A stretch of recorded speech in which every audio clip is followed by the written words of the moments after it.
All right, we'd like to call the meeting to order. At this time, I'd like to ask Councilman Gilbo to lead us in the, Councilman Carlson to lead us in the prayer, and Councilman Gilbo to lead us in the pledge. Heavenly Father, we thank you for today. We thank you for the opportunity that we have to gather here as the parish council. I pray that as we discuss this budget, that in every decision that we make, every dollar that is spent, that we would be good stewards of the people's money, and that we would do what's in the best interest of the residents of Lafayette Parish. I pray that you would continue to lead us and guide us in everything that we do, everything that we discuss, and every decision that we make today. I pray this all in Jesus' name. Amen. Amen. I pledge allegiance to the flag of the United States of America and to the republic for which it stands, one nation, under God, indivisible, with liberty and justice for all.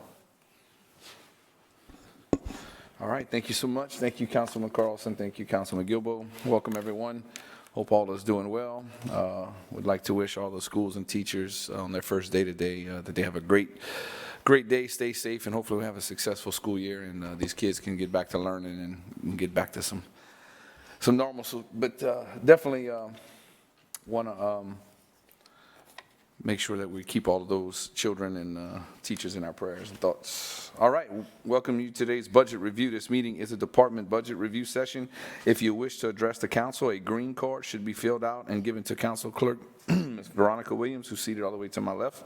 I'm requesting that the first row to my left be used for media only, and the right side of the auditorium be reserved for the budget and finance staff. I'm also requesting that anyone who approaches the podium please state their name, title, and official record.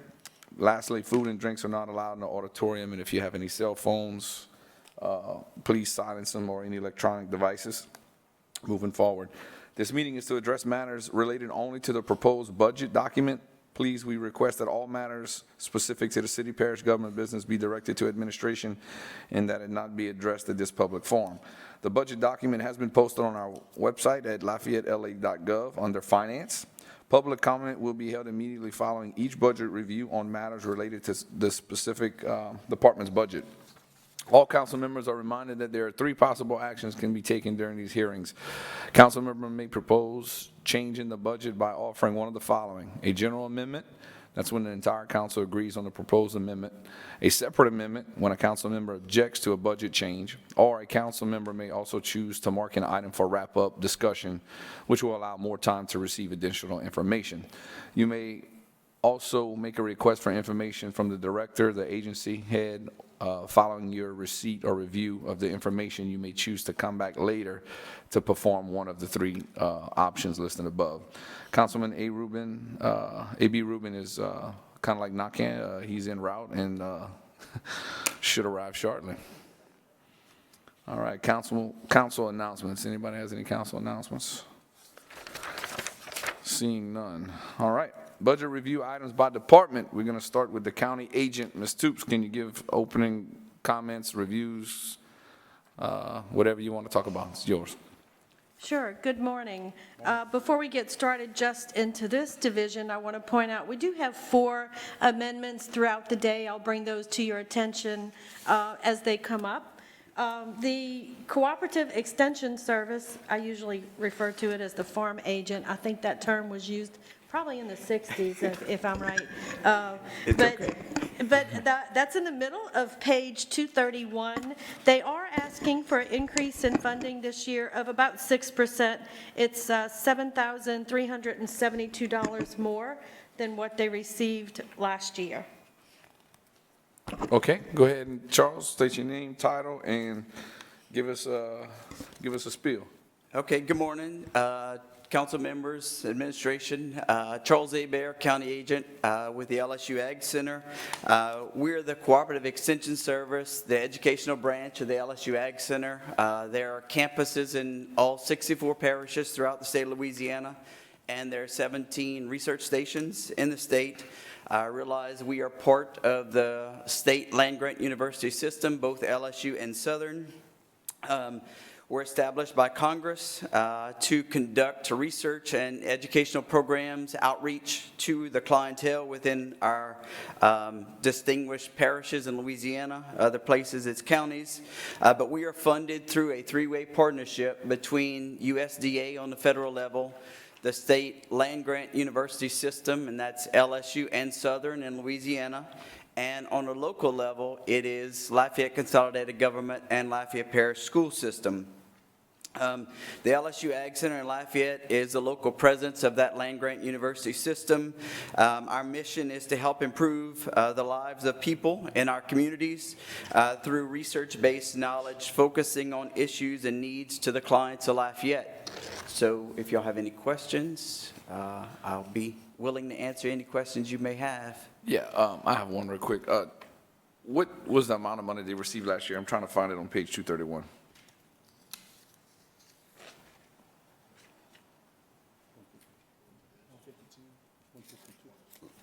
Last year was 121,253.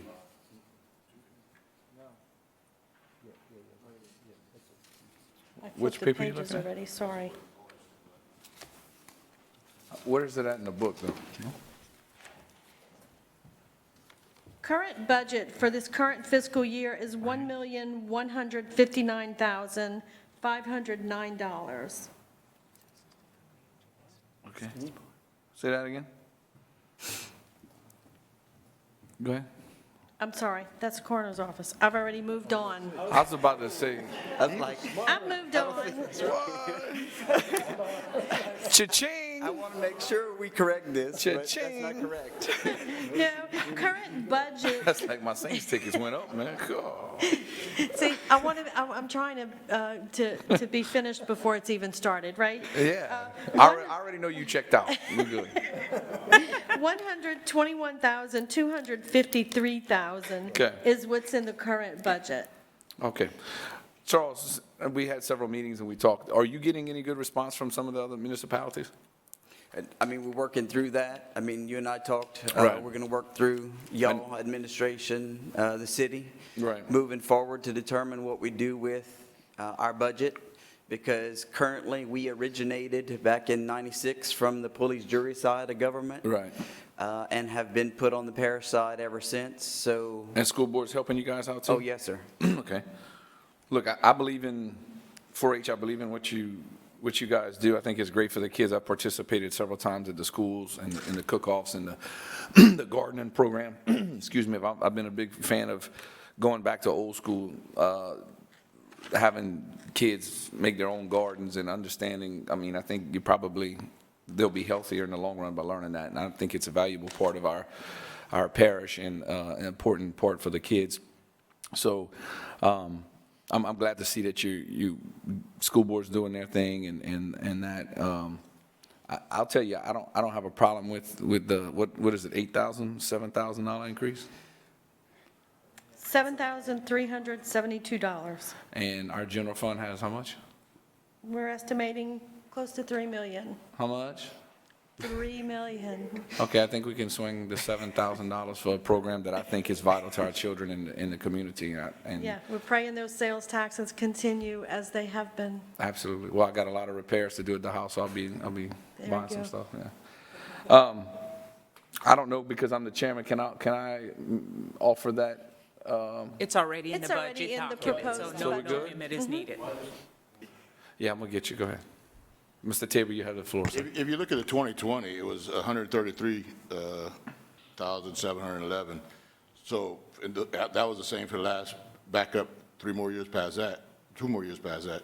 So you basically, last year you cut for the Correct. cuts that we asked, and you bring it, Right. you're not even bringing it back up to where it was. So Right. I'll definitely And part of approve that, it just, so you're aware, we worked through LCG on a new contract for internet, and we worked through administration to try and restore that because of all the programs we have done over the past year virtually. So some of that is for increased speed and internet service to be able to provide for our clientele. In the prior year, wasn't there also a capital outlay that you don't have this year? Correct. So there's no capital. We don't need to go to capital outlay on 222. Is what you're trying to tell me? Okay. Charles, I'm good. I don't see any of my other council members lighting up to speak. I think we're all on the same page here. I would say continue the great job and keep communicating with the council and administration in regards to any endeavor agreements down the road with the other municipalities or the city of Lafayette. But thank you for what you do, and appreciate you. Thank y'all for y'all support. Oh, hold on. Hey, man, you got to buy that cow. It's $250 a year. I don't eat that ever since, the meat's good. They come bring it to you vacuum pack. Cody Cormier takes care of me. The sale will be in January. It's in That's January. our plan. Carlson, you don't know nothing about that? Nobody's told me about this. Okay, well, listen, you need to find your 4-H person in your district and support them. They do shows, they show off all kind of stuff, but you can, $250, and you get, tell me, Charles. Depending on which animal you buy. If you That's want right. pork, beef. Pork, beef, you can, any one of them. Where there's poultry, there's lamb, there's goat. At first, I thought this is something Kevin was just making up. No, man. I'm not making It's that up. factual.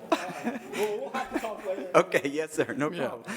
All right, thank you. Thank y'all, appreciate it. You got it. Seem to try to make a sale right there. You got to help me out, man. You got to help the people. All right, moving on. Thank y'all. Thank you so much, Charles. All right, next department we're going to be looking at is the Coroner's Office. Mr. Laurie, Ms. Toops, you were ready to do that, opening comments? Yeah, sorry, I moved along too quickly.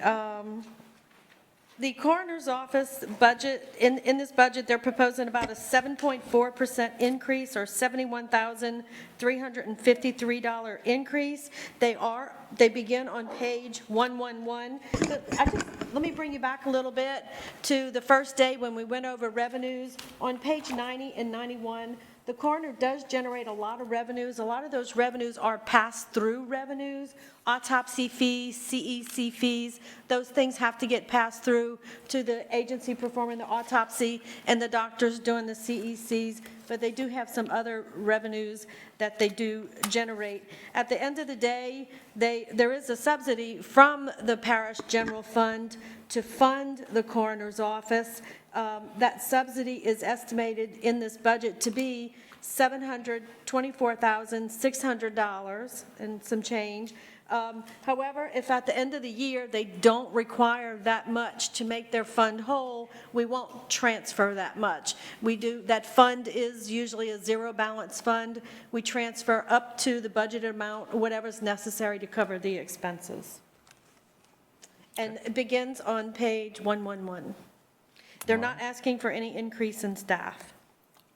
Okay, open comments or anything you want to say? I'm Kenneth Odenay. I'm the coroner of Lafayette Parish. Most of the increases, if you go over the whole budget, have to do with an increase in population. I don't have to tell anybody in this place that overdoses are up, consequently autopsies are up, toxicology is up. That's where CECs are way up. If you look at numbers roughly from 2017 to now, we've doubled in CECs, we've doubled in overdoses. Everything is about doubled, just like crime in this town. And, the things we're asking for are related to that. CEC testing, drug testing, that's the majority of it. Okay. Council members, we're at the bottom of page 111. Councilman Carlson, you have the floor. Thank you, Mr. Chair.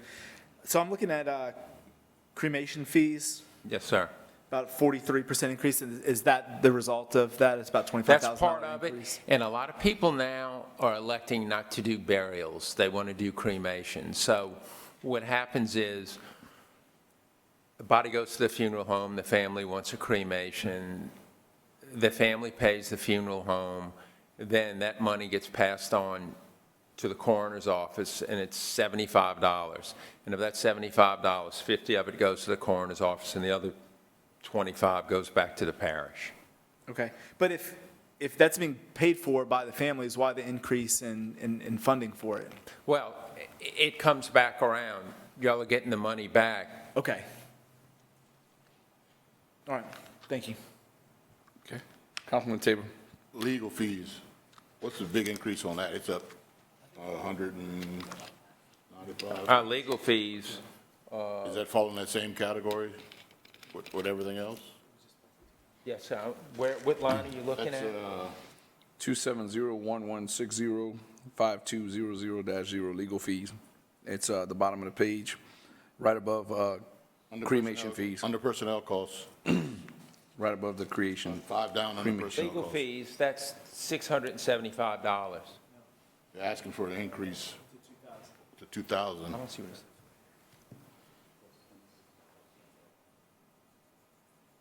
Legal fees, last year was $675, it's $2,000 now. Is that because of all what you Yeah. gave us the- explanation? We use Chuck Credo, he's an attorney in New Orleans, in Jefferson Parish, actually, he was a judge before, and he's the expert on coroner law. He's who goes to the legislature, to make laws, so when we've got questions, that's who we go to. Okay. No other questions on 111. Let's go to 112.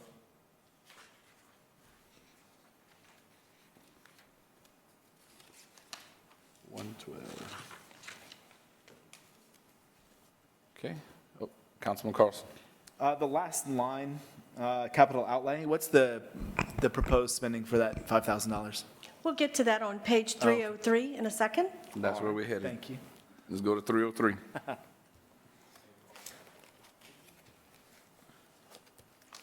Okay, capital 303. Go ahead, Laura, if you want to point it out. That'd be a van, Got it. repaint the van. The van, it's a 2008 rusted van, and it needs to be repainted. I agree. 2008, yeah. 2008. It runs, we get it maintained, but we're not asking for a new vehicle. I got you. What's that? Just a little facelift Yeah, and an oil change. there you go. I don't have any problems with that. I'm not seeing anybody looking at 303. Let's move on to the Manning table, 328 and 329, pages 328, 329. And there are no requested changes. All right, well then there's no requested comments or any discussion. Simple. All right, any comments from the public on this? No, sir. Okay, thank you so much. Appreciate it. Thank you for your time. You got it, thank you. All right, adult correction. Ms. Toops, opening comments. The Adult Correction Center begins on page 111. There is no request, we do not have any personnel in the Adult Correction Center. They've reduced their budget. You may recall last year that there was an increase requested that we talked about, that it would be for 1 year only, and so that increase has been removed from this proposed budget.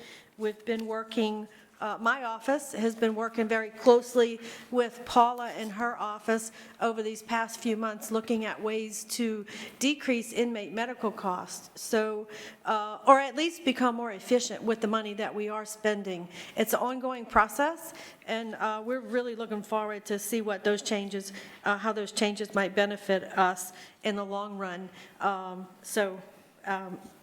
I've been seeing her quite a bit lately. BFFs. Ms. Paula, good morning. Go ahead and state your name and title, and if you have anything you want to share with us before we get started. Sure. Paula Smith, Major of Corrections at the Lafayette Parish Sheriff's Office. Been at this office for 30-plus years, so it is a privilege to serve the community as well as the council. And have any questions, you know my numbers. I've talked to each and every one of you, so should you need anything outside of this forum, please contact me. In reference to the budget, basically, as Lori said, we are working on a medical services, overlooking those expenses and trying to become as efficient as possible, looking to see where we can cut services. We have indeed reduced cost in reference to whether it be programs, funding sources that we can utilize to help defer some of these costs for the inmates. The only expense basically that we are asking for capital is going to be the implementation of a new jail management program, which is a records management program. So basically our existing program is fixing to be about 20 years old. Technology-based, we cannot extract the data that we're putting into it. So for billing reasons, classifications of inmates, and that kind of reporting and data that we need to provide information out to whether it be the public, yourselves, and us to try to become more efficient within the office, the information is getting harder and harder to extract. So with that being said, we looked over several different entities as far as vendors and just kind of getting a ballpark figure. We're looking at between about $200,000 to $300,000 for an implementation, and then, of course, an additional, depending upon what vendor, an additional service annual fee, later on down the line. We don't want to, how do you eat an elephant? One chunk at a time. So we're asking basically just for the implementation cost right now. We'll be coming back every year after that for the annual cost. Gotcha. Okay. All right. You want to talk now? You want to go ahead and through the page and then ask a question? Or you? I have a question on that page. On the page, okay. Let's get to the page. All right, we'll start on 111. 111, I'm assuming that's, yep, at the top. All right, Councilman Gilbo. Madam Warden, again, thanks for your service and the performance that y'all do over there. It's absolutely amazing. But I do have a question right up at the top, maybe 5 or 6 lines down, other insurance premiums. I see $137,829. Why the big increase? I believe that's a calculation that is done by the budget office. But that's a big increase from the prior year of about 93.7. A lot more people probably making claims and a lot more liability probably. Well, Melinda, Tell me. that's throughout the whole budget. You'll see an increase in other insurance premiums. And I think Melinda probably covered this at one of the other meetings. It might have been a city meeting. But overall, where we do expect an increase in our premiums, we're self-insured, but then we do purchase catastrophic insurance for our buildings, and we are expecting an increase in those premiums. We've gotten word that the market has changed and those premiums are going to go up. If it doesn't go up as much as what we're anticipating, that money can't be moved around and shifted around in the budget, so it will be returned to the fund that's subsidizing the jail. And Melinda may have more to add to that. let me ask you, you made a comment, catastrophic on the building. On all, what we do is we have like a blanket policy, and then we take that policy and we allocate it to all the buildings. I get it. Is it part of the aging of the building that drives it up? No. It's the market right now, and we were projected quite a large increase. And so we're working with our broker right now to look at some of our procedures and policies and things that we can do to, when we go out to quote the insurance, we can actually get lower quotes. Things like pre-disaster plans, post-disaster plans, things that are in place for a catastrophic event similar to Lake Charles. That's one of the things they've suggested that we work on, and that will certainly help us bring down our premiums. But right now, we're expecting an increase. So the policy isn't specific to that building. The policy is all governmental buildings. The same policy that covers the jail would cover a new library. It's a blanket catastrophic insurance coverage, and what we do is we take that premium and we allocate it across all the large, the material buildings covered by the government, and they get a piece of that premium allocated to them. The fact remains that it is part of the whole. It is an aging building that probably is more susceptible to some of the high winds or whatever it might be. So my point being is maybe a new jail would help the situation. The new jail would certainly help uninsured losses as it relates to those buildings. Thank you. It'd probably help with that money we're about to throw in for the outdated stuff too, but I'm gonna let Mr. Gilbo run with that one. Go ahead. You done? I'm done. Okay, Councilman Tabor. Paula, thank you for all you do. 2 questions. Yes, sir. And maybe they're related. First off, did we get our sewer system done that we budgeted? I am proud to say Yes, sir. It is in operation. All right. Thank you, Jesus. All right. So the commodes are working. And this next question may be related to it. He's a former plumber, so he's why he's asking that. Well, we had several discussions about it, so yes, that has been a project of hard decision to mine make. since Yeah, 2009. real hard for you. So this one may have something to do with contractual services is down roughly $1.7 million. 1.7, yes, sir. Is that because of it, we got that installed? No, sir, that is basically in reference What y'all to doing the there? agreement for the, yes, Okay. the salaries that Lori touched on. Well, thank you. We also had a project going on for elevators, and that was supposed to be completed at the beginning of this year. We're down to one elevator that is still being worked on, and hopefully, cross your fingers, by October, we'll have all 3 elevators up and running with their new upgrades, with the new mechanicals. And just for, walking around knowledge, we are going through our re-auditing for accreditation in November, so. Cool. On a serious question, the only thing I'm concerned is, since we zeroed out the courthouse complex fund, if that correctional facility needs any repairs or additional money, where's that thing coming from?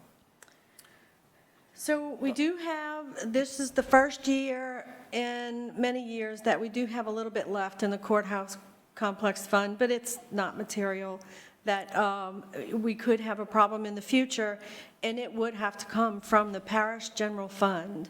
If it's not in the courthouse complex fund and it's a mandated expense, it would have to come from the parish general fund. That's what I was trying to derive at. No,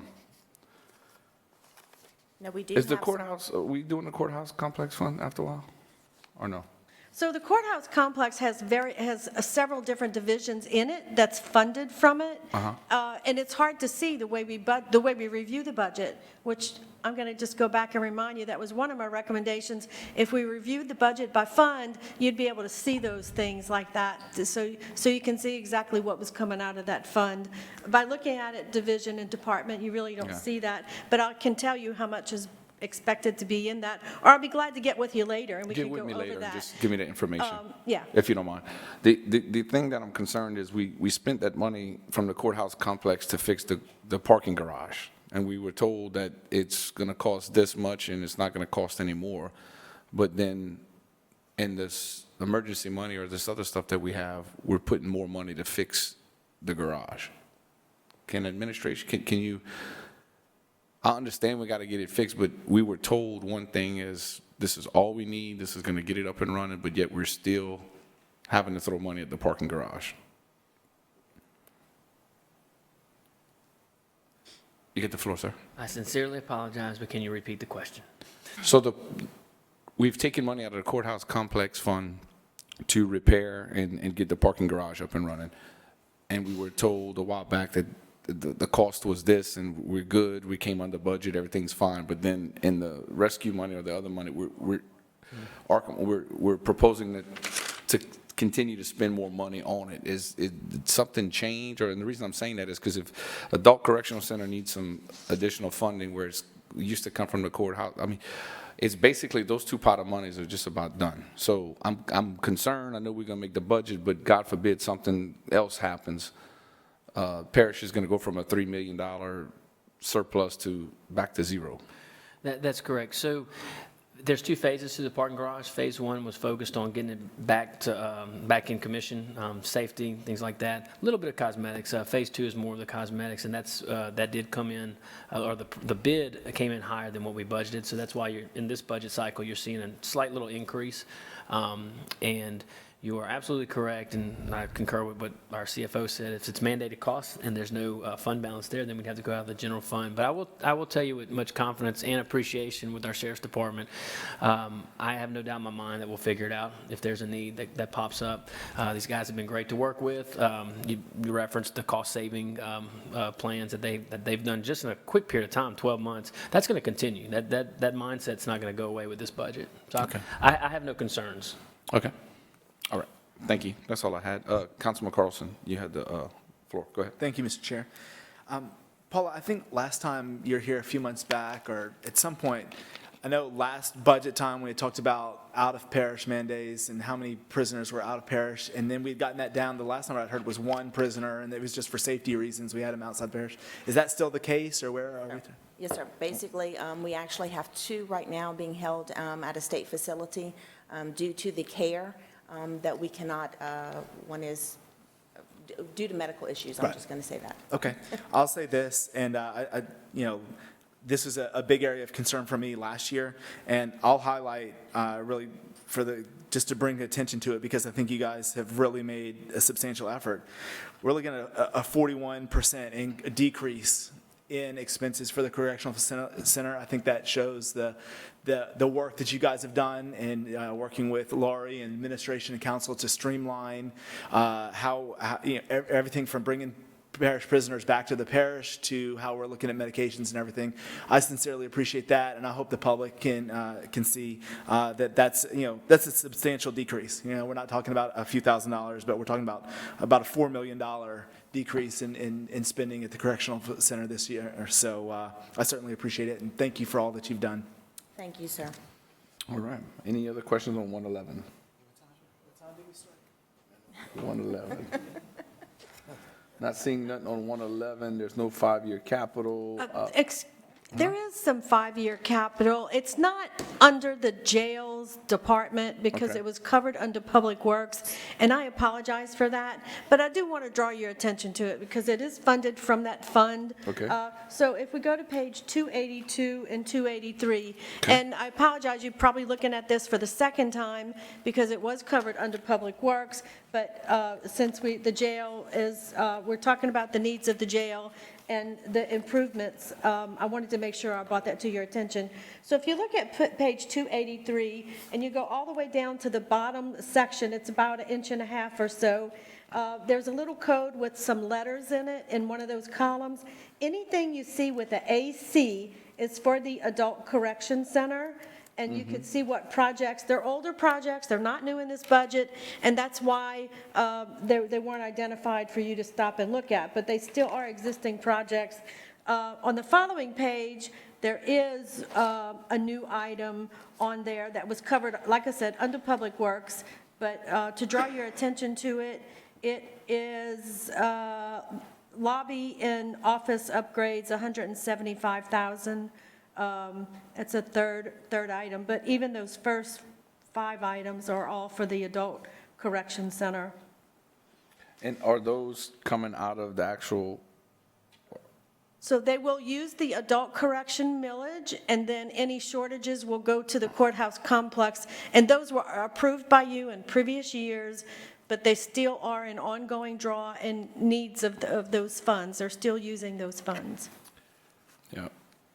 And it's not that the correctional center and the courthouse are at odds with each other, but a while back as a councilman, we tried to go to the voters, to the public, to separate that and fund both of those to where they would be self-sufficient. And I just think we're going to run into a problem in the future if we continue going down that path. I mean, you're doing everything you can do to save money, but you can't expect the unexpected. I mean, we have to have a jail. You got to have, and if you don't have the money and I don't have the money in the parish general fund and we're robbing the courthouse and then the courthouse can't get the things they need. I mean, it's a real situation. I know taxpayers, some of them, they don't care too much about the courthouse or the jail because they never visited, right? But the truth of the reality is that we as taxpayers have an obligation to make sure that we have an operating courthouse and a jailhouse. Nobody wants criminals on the street. So, we hit with all the state mandates and everything else. And, at some point, we might need to look back at that and see how we can have both of those be self-sufficient, because you're robbing Peter to pay Paul. And I mean, it is what it is. It's not your fault. It's not the courthouse's fault. It's not the DA's fault. It's the way we're set up. And this parish council, if you have to look at what hurts us and why we can't take care of what we can, is because our millages and both of those things are not performing to keep up with today's expenses. And then we're relying on a general fund, which happy to have $3 million, but I mean, a couple of years ago when we were down this road, we had $50,000 in it. So it doesn't get a whole lot of attention in the public, but the truth of the matter is it's one of the biggest challenges for this parish council and administration moving forward. It's always been, we're skating by, but at the end of the day, it could be very detrimental. I mean, you're doing all the cost savings you can, but at some point, we have to look at that. But, okay. We done with capital? Any questions on capital? So that was 5-year capital on just the current capital that's being added to the budget on page 303. This capital here in the second half of the page, this capital is capital managed by Paula and her folks, Okay. not by our Public Works Department. Got you. Okay. No. I mean, that's $325,000 just for the record system. Yeah. It costs. Councilman Carlson. For the record system, I know this is just the implementation of it. Do you know what the ongoing yearly cost is after we get it implemented? It depends upon the vendor. Okay. So basically, on just one quote, it was 72,000. We've got another quote that was basically around 50,000. So when we start projecting out, we've got to take at least maybe on the high end, looking forward. Okay. All right. I'm not seeing anything else at this time, and there's no manning table. So any public comment? Okay. Thank you so much. Appreciate it. Thank you. Please stay in touch with us as these things come up or any other situations that come up, and definitely would love to have the input on what a new jail would look like and how you guys could help the taxpayers save money by having a updated facility instead of keep throwing money at an old structure. So, Yes, sir. okay, Thank you. thank you. Appreciate you. All right, thank you so much. We'd like to welcome to the meeting, ladies and gentlemen, Mr. A.B. Rubin. Hey, what's up, buddy? You doing good? Good to see you. Some people have to work for it. Hey, I'm working right now. Veronica's tapping her watch. Hey, you better hurry, better stop talking.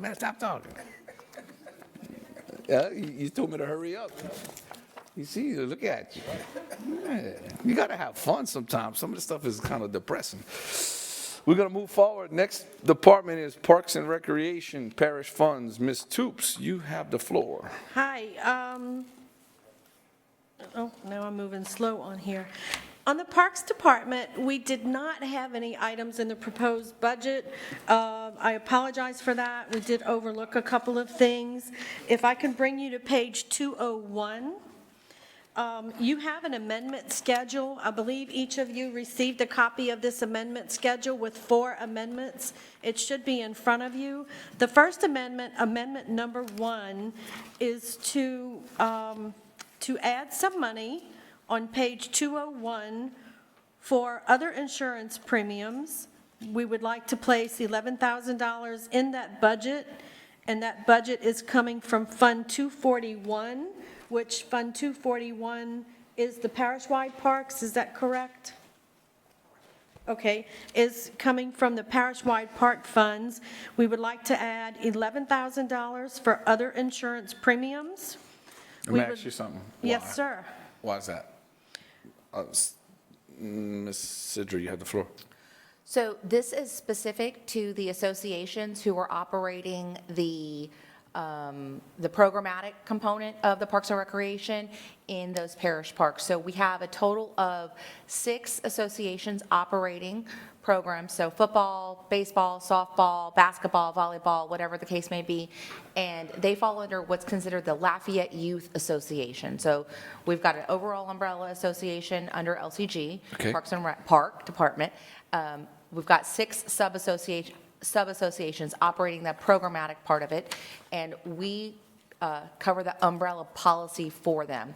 Now that we are, looking at the park department, and specifically the parks as city and parish, we have 3 associations that offer programmatic sports for the city, and 3 that offer the programmatic sports for the parish unincorporated kids. And so we split that out, and so that it would be equally aligned and fair to the city and to the parish. And so the total premium last year was $22,000 to cover all kids. And so half of that would be to the parish and half of that would be to the city. Okay, so that's where the 11 coming from. No, when they sign up, the parish is obligated, we have to carry some insurance as well. We still own the property, so we have to have some liability. We have to have some stuff. And they are our citizens, they are our kids that are operating, so if something were to happen, we're covered. Yeah. Oh, and by the way, congratulations on behalf of the Parish Council Yeah. for Lafayette Little League and where the boys did bringing home a championship, and look forward to watching them in, Pennsylvania for sure. So, okay. All right. Do you want to offer that at one time and move on to the next one, or what you want to do? Well, I think you can probably add them together because all in all, they end up in a contribution from the parish general fund. So the second item that we would like to add is we do have a few parish parks that we are still maintaining the grass. So we would like to add $40,000 under contractual services project GOMO, and that is for parish parks only in the parish park fund. But the second component of that is that $11,000 and that $40,000 would come as an operating subsidy from the parish general fund as a total of $51,000. So that jointly is amendment number 1. Okay. Anybody want to offer it? General amendment offered by Councilman Carlson. Not seeing any objections. That'll be listed as a general amendment, please. Moving on. And that's all on page 201.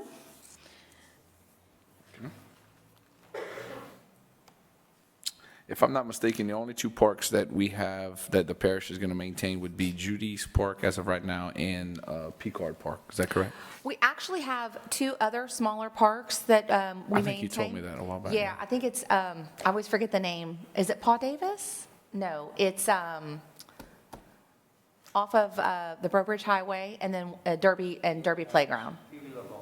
Pee Wee LeBlanc. Thank you. Thank you. I knew it was a name. Okay. Yeah, so Pee Wee LeBlanc and Derby Heights, in addition to Judy's and Picard. and Picard, and of course, we're working to turn Judy's into the BMX and engage, Picard into the BMX bike track and enter into a similar arrangement Agreement. with them that we've done with the other associations, for lack of a better term, and then, Judy's we're still working through. Okay, Laurie, for the official record, so that Andrew and the media, is there any city money come and help those parish parks? Are we truly 100% funding our own 4 parks, Pee Wee LeBlanc, Derby Heights, Judy's, and Picard? Yes, sir. So no city money. I'm not aware of any. Okay. I mean, you are aware. I mean, you have the book. I mean, the answer is the parish Not has. in this book. The parish has finally funding our own parks. Yes, sir. We're not using any city money to do that. No, sir. That's an accomplishment that needs to be in the headlines. The parish has done their job. Front page. And Mr. Chairman? Yes. I can add to that and further support Lori in her affirmation that we're not spending city dollars, because we are also the park department staff will not be maintaining any of this. Through the contractual services of GOMO, we'll manage the grass cutting, and if and when facility needs come up, it'll be handled through facilities maintenance of public works, which will be allocated out appropriately. Okay, great. All right, thank you for the clarification. I'm very proud of that. That has always been a thorn in our side. And we want to thank those municipalities that have stepped up and did agreements, and we look forward to taking care of Picard Park with that agreement. And we'll still work with Judy's Park. I mean, there's still a relationship there. They had a few board members that changed, and so we're going to continue to look at that. But other than that, I'm very proud of that. So any other amendment? We good? Ms. Toops, we good? Yes. Okay. All right. I'm not seeing any discussion on this. Any 5-year capital? Need to go to page 283.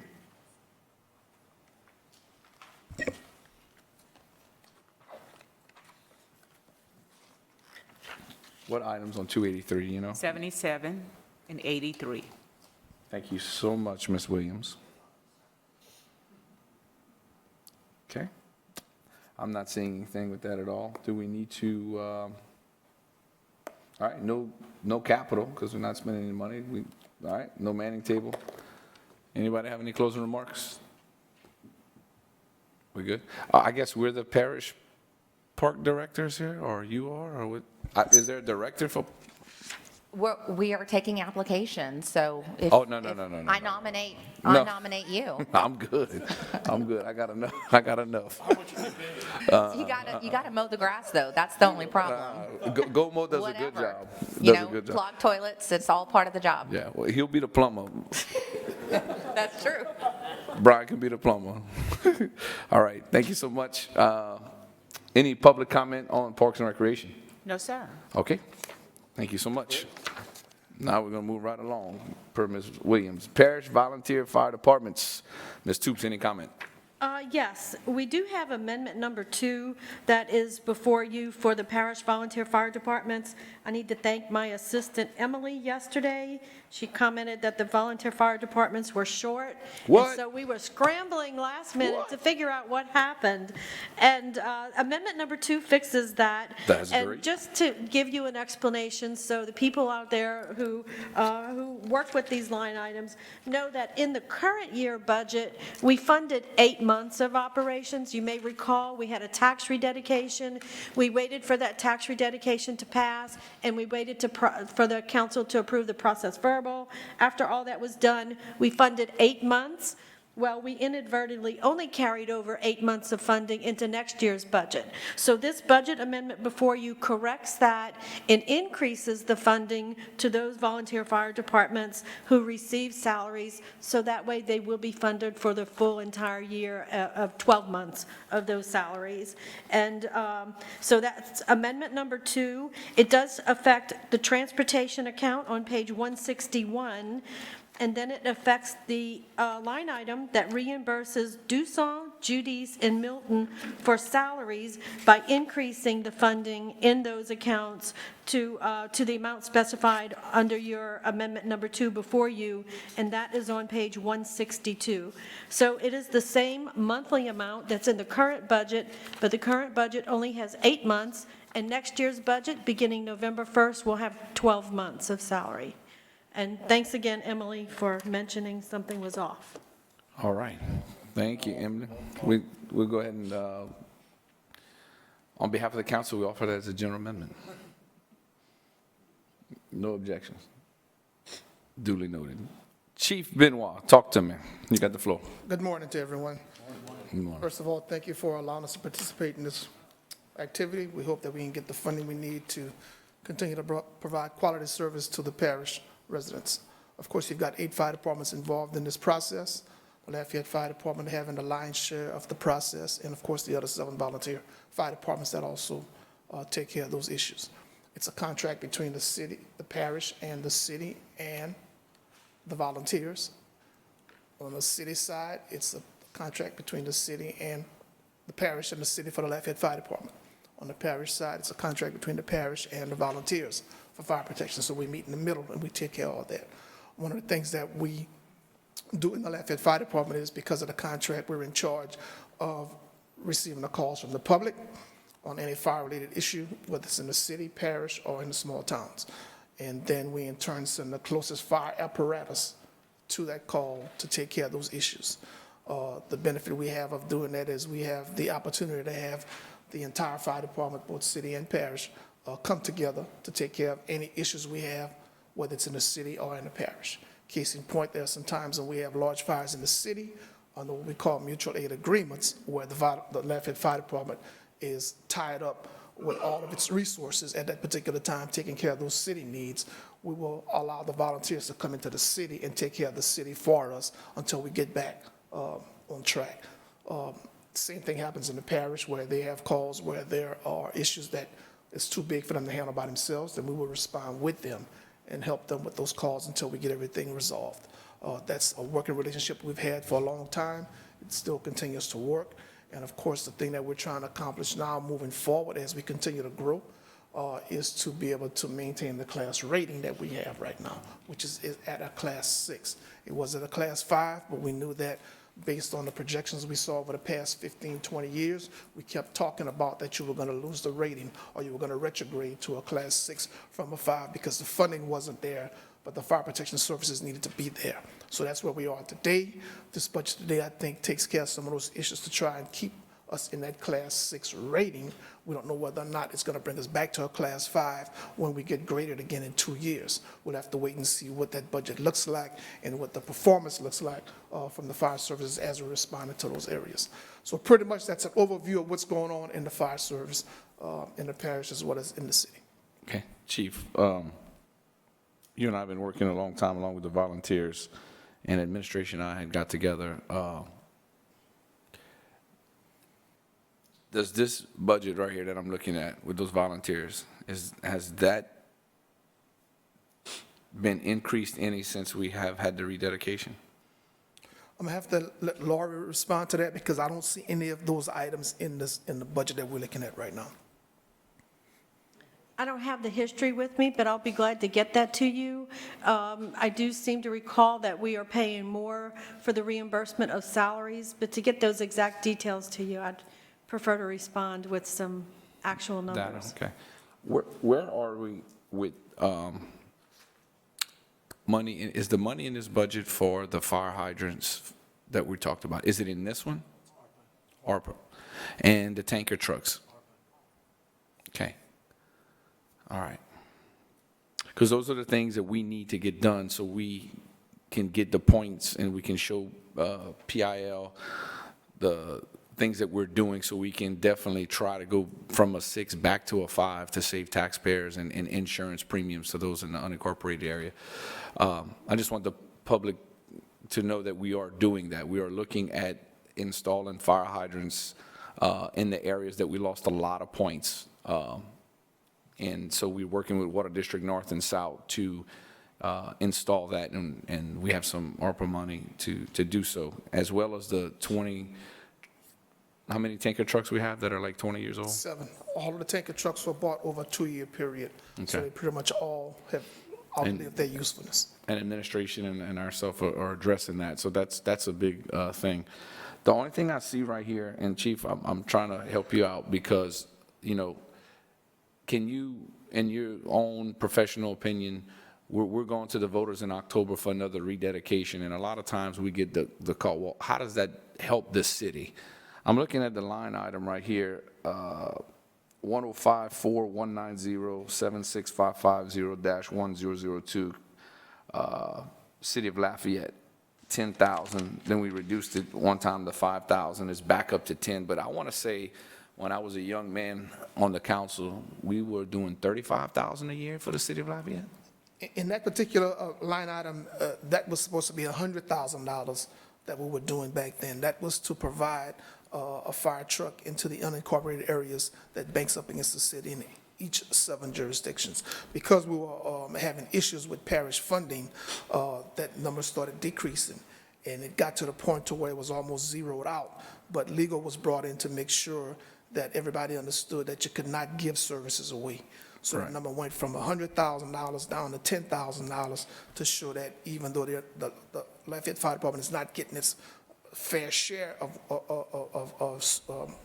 funding for what we're responding to, at least we're not giving away those services. All right. And a lot of times the public doesn't understand that the City of Lafayette helps the unincorporated area, and sometimes the volunteers help out the City of Lafayette. I mean, sometimes you have a fire in 2 different, and so one part of Lafayette is missing a whole fire station team, and then, you know, so it goes hand in hand. I guess what I'm asking you is, do you feel, now that we have some money in there, do you feel that we should, I feel like we should go at least back to, I can't do 100,000, but I think the City of Lafayette does help out quite a bit. I'd be okay with increasing that line item from 10 back to, I think, it was 100 before my time, but it was 35,000, probably about 4 or 5 years ago. Flora, you can recollect that? Correct. Well, my memory's good. Is there room, because I want to do the right thing. We have money, and we have a vote coming up for the taxpayers. Getting back to my question, how would the City of Lafayette benefit in this rededication? Because a lot of people are telling us, well, City of Lafayette is already paying a fire tax. Why do we want to, you know, The pay City of additional? Lafayette is going to benefit based on the contract. because the contract between the city and the parish is for the Lafayette Fire Department to respond into the parish. The parish is getting a good deal with this. We're looking at only providing $10,000 worth of services for the services that you're getting. Because what happens is, in the parish, when you have a call, the Lafayette Fire Department is sending more than just what would be required to send in the parish to take care of those needs. So when this rededication takes place, if it does, then the fire department is going to be given a fair share of the funding to make sure that the response that we're providing to the parish is adequate for what they receive. So potentially, if this council approves increasing that line item back to 35 from where it was 4 years ago, if the tax should pass on the rededication, not a new tax, but just a rededication, then perhaps we can get the city of Lafayette back to that 100,000 for the services and the stuff that you provide. Right. We can continue to reevaluate that on a year-to-year basis, because it's misleading for the public when they look at fire protection, because they dial 911, and in 5 minutes, somebody's responding to their request for services. They just don't know how that's happening. They see a truck show up. They don't know where that truck is coming from. So in their mind, they think everything is okay, but really it's not. Gotcha. I got some people lit up to speak. I just want to ask a question. If I were to offer that amendment to increase that line item from 10 to 35 to restore, to be good neighbors, where's that money going to come from? It would come from the parish general fund balance. Okay, not, there's any money left over in the rededication or I think there was there's 500,000 that got rededicated, 380,000 was for fire, and I think another 200 for roads. No, the way we have it set up with the contracts with the volunteer fire departments is that we will use all of that dedicated money first, and then we will flow to the parish general fund. So all that money is going to be used first, the rededicated money that was rededicated already. And has it been used, I guess is my question. Well, it will be used during the year, because it starts again November the 1st. So Okay. it'll be used during the year. And any leftover monies to meet the monies budgeted will come from the parish general fund. So this is the last dollar added, will come from the parish general fund. Okay, I'm going to let the others speak. I might come back to that. I'm going to get their pulse on that, but I want to do the right thing. Councilman Gilbo, you have the floor.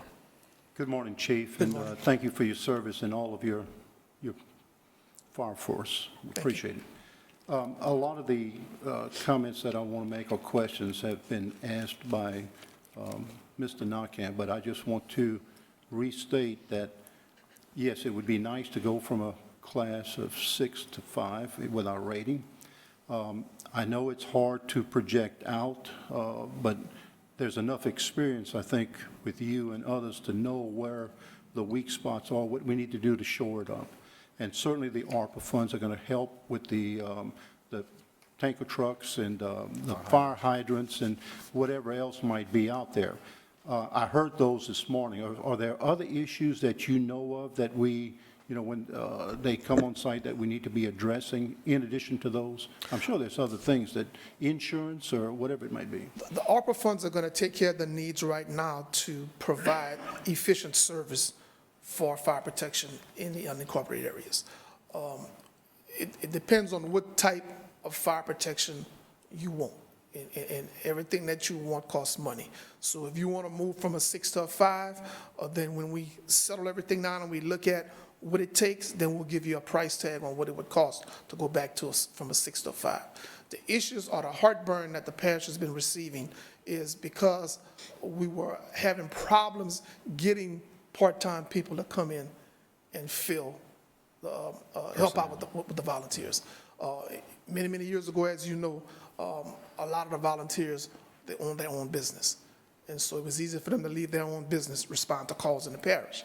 Well, as time went on, that went away. These individuals work for other entities, and they can't just leave their organization to respond to a call. So that ARPA money is helping to fund that by increasing the part-time hourly wage to help make it more attractive to get people in.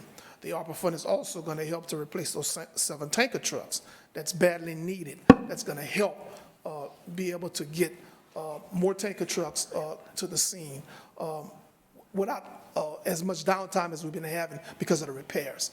Plus, the water infrastructure that Kevin is putting in is also going to help. So all those things together is going to help us bring fire protection to what we call an adequate level of support for the parish. To get further than that, we'd have to reevaluate that after everything is working to see where we're going, what direction we're going in. But again, that direction comes from you and the administration as to what we want fire protection to look like going forward. It's not going to get any smaller as far as the price tag is concerned, because your population is going to continue to grow. And Chief, and I appreciate that, and certainly I would welcome, the input from you and your force to give us those things that we need to be looking at, and so we can roadmap this thing out. Certainly you look around this parish and we've made tremendous advancements in fire protection, be it new firehouses, and, we have spread ourselves out. Certainly a lot of it is in the local communities, but they are responding more timely because of the placement with additional equipment and so forth. So I guess what I'm saying is we need to continue to build our strength out there so we can give that adequate protection. But I would welcome, after we go through this next round of evaluation, that we take a look at what is it that we need, and you can offer that to us, and it will help us in decision-making. One thing I do not want to lose in this whole conversation, and I heard what Chairman Nakhan was saying in terms of, the additional funds and the support that's coming out there in terms of support of the city when there is a fire call. Certainly the local municipalities and others are doing a tremendous job in responding when y'all do have a very hot fire, code 1 or whatever you call it, and you need additional assistance. These locals, be it Karen Crow Scout or whatever, will man some of your fire stations while they can go out and fight those fires. But also, they do respond to some of the fires themselves in support of the Lafayette Fire Department. That's correct. So I don't want to lose that notion, when we say it's not necessarily all money. There's a premium on this service as well. We're talking about equipment, we're talking about manpower and other things that these locals do provide. So there is that support, and I think it's by mutual agreement, and I think it's fantastic that we can work together, as the mayor would say, as one. And that's the way it should be. Thank you. Let me remind you, Mr. Nakhan, that when that money was rededicated, approved by the voters this past year, you did increase the amount going to the city of Lafayette by $10,000. It just comes from a different fund. So no, we're not near the $35,000 that we used to be, but they're getting $10,000 from the parish general fund and $10,000 from that rededication. So they're getting 20, so if we have to make an amendment, we can do it for 15. So where is that located? Wherever you decide is necessary. Yeah. So there's 10,000 on 161, and then there's 10,000 on 162. So it's coming from the two different funds. So it's 20,000. Yes, sir. Okay. I see it now. And So look, we up to by 10,000. you up by 10 from last year. So things are looking up. Okay. They're looking up, that's right. It's headed that way. I'll go back to the point that we lost our rating from a 5 to a 6. We went up and it cost premiums and unincorporated, and a lot of people didn't believe the council at the time, and we would call, the sky's falling. It happened. People's premiums went up anywhere from $800 to $1,200 a year. Some of them went more. We lost points mainly on water supply, and personnel. In this budget and with the ARPA money, I think personally, we'll have enough to show that we should get back to a 5. Because you're addressing, we lost a lot of points in the water area. Now we get some money for the volunteers. The other thing about the upcoming tax is, so you're going to have 380-something thousand coming from the rededication approved before, and then this budget has almost 500,000 coming out of our parish general fund, right, to meet the other obligations to fulfill that. So if that were to pass, the parish would then, including the city of Lafayette, would almost be reinstored, and it would be all dedicated money, and we would not have to rely on sales tax revenue. In other words, the fire protection in this parish would almost have dedicated funding without raising any taxes, is what I'm getting at.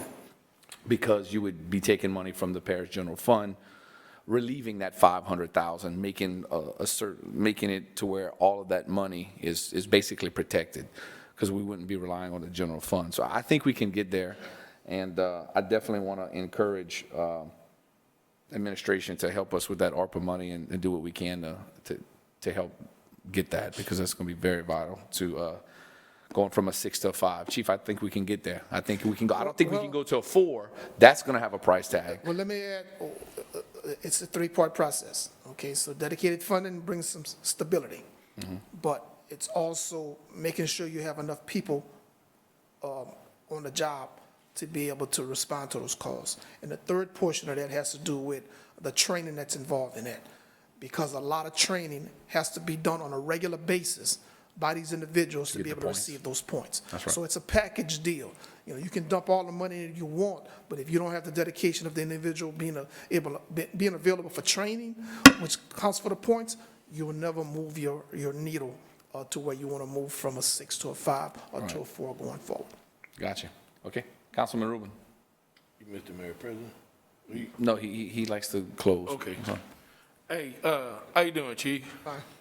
Hey, we appreciate everything you're doing, and I just want to piggyback on some of the things you were talking about, and for those people that's listening, saying, well, we don't need to do that because, you know, they come in a timely fashion and whatnot.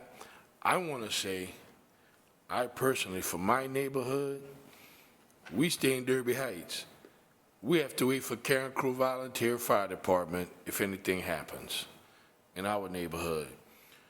And I've been there over 20 years, and I've always seen the Mud Avenue Fire Department there. I've never seen Karen Crew come in our neighborhood.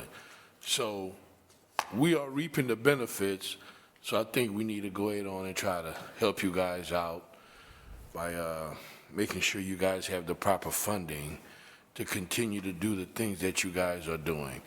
I guess it's kind of like a doctor. If I get shot, the doctor can't tell me, well, you don't have any insurance, you have to get out of here. You know what I'm saying? And that's what you guys are providing for the unincorporated area. And I personally want to thank you for myself in the unincorporated area for working out what you guys are working out. Thank you. All right. Okay. Before I give it to Mayor President, I'd like to offer a general amendment. They're at 20,000, 10 and 10. I'd like to show good faith and get them up to the 35, Okay, so we will do because they do respond exactly what he's talking about. a general amendment from the parish general fund balance for $15,000 to the city of Lafayette. That's correct. That's my general amendment. Any objections? You object? Ain't no need no second. No objection, goes in as a general amendment. Chief, get with administration. Let's get that other stuff going, man. All right, Mayor President, you want to close, or we just close it out for you? We good? Okay, go ahead. You got the floor. Thank you, Mr. Chair, and thank you, Chief, for all that you do. Really appreciate you. So just a couple thoughts for everybody. All municipalities, and we're so proud of our Lafayette Fire Department, but I just want to highlight, all municipalities respond outside of their city limits. It's not just the city of Lafayette. All municipalities respond outside of their city limits into the unincorporated areas and into other municipalities if that's what the mission calls. I'll use your analogy about an ER physician. If someone needs health care, they can't say, do you have insurance? They have to respond. Same thing with the fire department, and they work very well together. I wholeheartedly agree with what Chief Benoit said. It's a multiple step process. So just to highlight a few things that the council approved last year, which we're very grateful for. We have a 10-10-10 initiative, do 10% more with 10% less over 10 years. That's throughout Lafayette Consolidated Government. Fire department's no exception to that. And remember, that's collectively. So we may actually increase spending over a few years with the fire department, but that would mean we'd have to overcompensate with the cuts in other areas. But they're doing a good job with that. We're fully committed to getting the parish from a rating 6 to a 5. Maybe this operating capital budget coupled with the ARPA budget and coupled with rededication funding, well, the rededication, but also funding from the other municipalities too, because they're into this. We feel pretty confident we're going to get there. Sharing your enthusiasm, and then we can start working on rating 4. And also, we're committed from bringing the city of Lafayette to a rating 2 to a rating 1. Chief and I have been, and the administration councils, we're all working very hard for that, and I feel we're going to get that. Also, just for a point of clarification, in the ARPA budget, if you look at line item 4, remember there's 70 items. Line 4 is the 7 tanker trucks, replacing all 7. And that's going to help all municipalities, not just the city of Lafayette. It's definitely going to help the parish, because you're right, we got to get water out there. And then line 19 of the ARPA budget is fire hydrants. All of this helps all 6 municipalities. We're stronger when we're one, we're stronger when we speak with one voice, but we're even stronger when we act in sync with all of our stakeholders. So that was really good. Personnel is a big key. Chief's working very hard on grants, safer grants, other grants out there from the federal government, also other entities. If there's some at the state, he'll find it. He's good at that. And then we're also making other fiscal decisions. If you notice in the budget last year, this year, and the ones to come, we're gonna put our fire department, not only Lafayette Fire Department, but our other I was going to say sister fire departments, but our colleagues, there's lady firefighters. We're going to put them in a position to succeed, so that's good. I support the increase, so thank y'all for doing that. I think when you really talk it out, and this is why we have a public process, that additional $15,000 is very much needed. It's going to help. I think it's a lot more fair, and so good job, kudos. And I will close with this. Fire protection in this parish is better, much better than in the past, but it's really because there's communication. There's you have all 6 municipalities communicating with each other. They're covering areas of operation, not only within their city, but in, like I said, in unincorporated areas and other municipalities. They meet regularly. Chief is in good communication with all the other fire chiefs in the parish. Many of them work for Lafayette Fire Department, so a lot of teamwork there, and we are committed to having adequate fire protection in our parish. So thank you, council, for your support and your leadership in all that you do. So thank you, and thank you, Chief. Thank you. I agree 100%. Thanks to all the volunteers, all those small towns, all of those municipalities. I have a great relationship with the fire department and every one of those, and those chiefs and those personnel. They do a great job, and I'm happy to restore some of the funding that they got cut years ago because we were in tough times, but now things are looking up. So thank you for what you do. Councilman Gilbo. Chief, I guess I forgot to ask this question, and again, going back to the fire hydrants that we're going to put in the unincorporated areas. The hydrants are nice as long as we have the water pressure that feeds into those, be it a 3-inch or 5-inch, because I know that we've been on calls years past when there wasn't sufficient water and the lines just collapsed, and we had to find a pond or a swimming pool to, address the fire. Does any of these hydrants, and I guess y'all have identified the placement where they're going to be, that the lines are sufficient to carry the pressure to make sure that we do have sufficient water? Yes, sir, because those lines are going to be used just to fill the tanks on the tanker trucks. It's not going to be for us to try and draw water out to, all we're doing is we're putting them in key positions, places in the parish, so that we're closer to where we have fires, so that when that tanker truck gets there, they just fill in the tank and bringing it to the scene where we're rotating that water or transferring that water from that truck to the other truck. Good. So we won't have to go to the ponds necessarily or the swimming pool like in the past. But again, I'm going to ask, even with that said, if, let's say it's a 3-inch line, is that sufficient to fill those trucks timely? I can help you with that. So in our meeting with the Water District, North and South, they're installing, they have went through all of their lines in the areas that we wanted to do, and they have a minimum of a 6-inch all the way up to 8-inch line. So we're going to get the credit and the points because they won't have to shuttle from point A going all the way back across town. So it'll be sufficient, and they're the ones that told us, we approve, you can fill up your trucks with our water lines. But a 3-inch line, no. But District South and North have been installing, and they had federal grants that they're increasing their water flow because of the new development that's going to be going in those areas. They have to have 6 to 8-inch line minimum. To kind of help you understand. I used the 3 inches as a, it's a reference point. And I realize it's probably, but we still have some areas in this parish that are still on 3-inch lines, don't we? We don't use those hydrants. The hydrants that we're installing are hydrants that we're going to be using just to fill the tanks. We're not pulling water out of the hydrant under pressure. It's static pressure already, and that hydrant is going to fill the tank. There are a lot of hydrants in the parish that we can't use at all. Okay. They're not for fire protection at all. I'm good, Chief, and obviously it's, knowing you, it's well thought out, and we're ready for it. So thanks, I appreciate it, thanks. Okay. All right, thank you. We're good? No capital, any public comment? Yes, sir. Okay, thank you so much, Chief. Okay. All right, let's move on to Register of Voters, Ms. Toops. Before we move on to register of voters, let me just tell you that you will see at wrap-up another budget amendment for the fire department and the volunteer firefighters. It is not related to the discussion we've had this morning. It is related to the 2% fire insurance rebate that we get from the state. By state law, it goes to the parish general fund and then gets dispersed to the other fire departments in the parish. We have an update to those numbers, and that will be in wrap-up. It's at wrap-up because it also affects the Lafayette City Fire Department as well as the VFDs under the parish. So you will see that. Moving on to the Register of Voters, that starts on page 110. The Register of Voters has 7 employees. There's no change in the number of employees. I tell you this every year. The Register of Voters is my favorite parish mandate. While we're mandated to do certain things in government, at the Parish Register of Voters is the only time where the state gives us very definitive numbers. The state tells us, if you have a population of this number, then you'll have 7 employees. And the state also tells us what those employees make.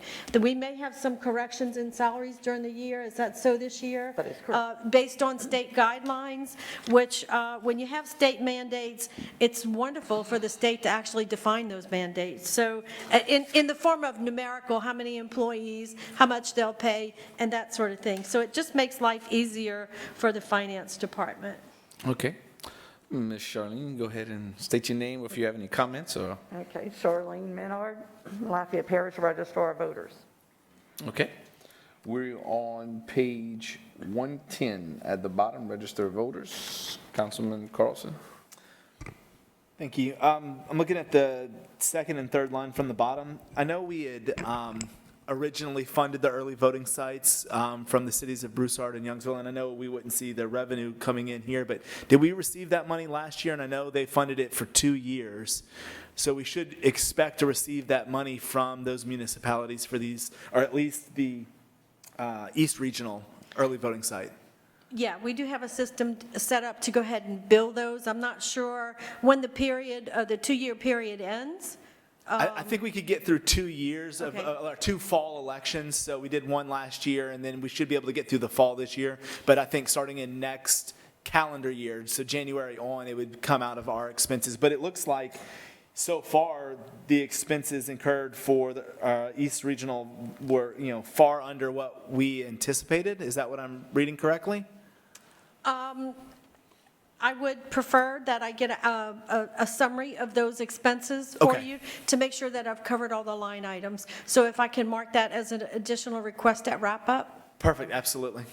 But just wanted to make sure that was clarified, that we should still receive money from Broussard and Youngsville for that site this year, and then it would become our responsibility Yes. in the After that. future. Okay. I just signed a bill this week to get paid for that site. Okay. Yeah. Charlene, if you could move down your mask, it'll come across the recording better. Thank you. You're welcome. Okay. Anybody else on 110? Me has the floor. Councilman A.B. Rubin. So I guess we're going to have to pick up, the parish is going to pick up for Martin Luther King. The city is in agreement of doing that. So the city is going to continue doing it. Yes, sir. Okay? You good with that? With that. Yeah. I just wanted to make. Let's leave it I just alone. wanted Leave it alone. everybody Leave to it hear alone. that. Leave it alone. We're good. The Yeah, city's yeah. Leave it alone, man. The city's got that. Okay. Are you good? I'm good. All right. Yeah, you smiling now. You can't, hold up. All right. Anything else on 110? Let's move over to 111. 111.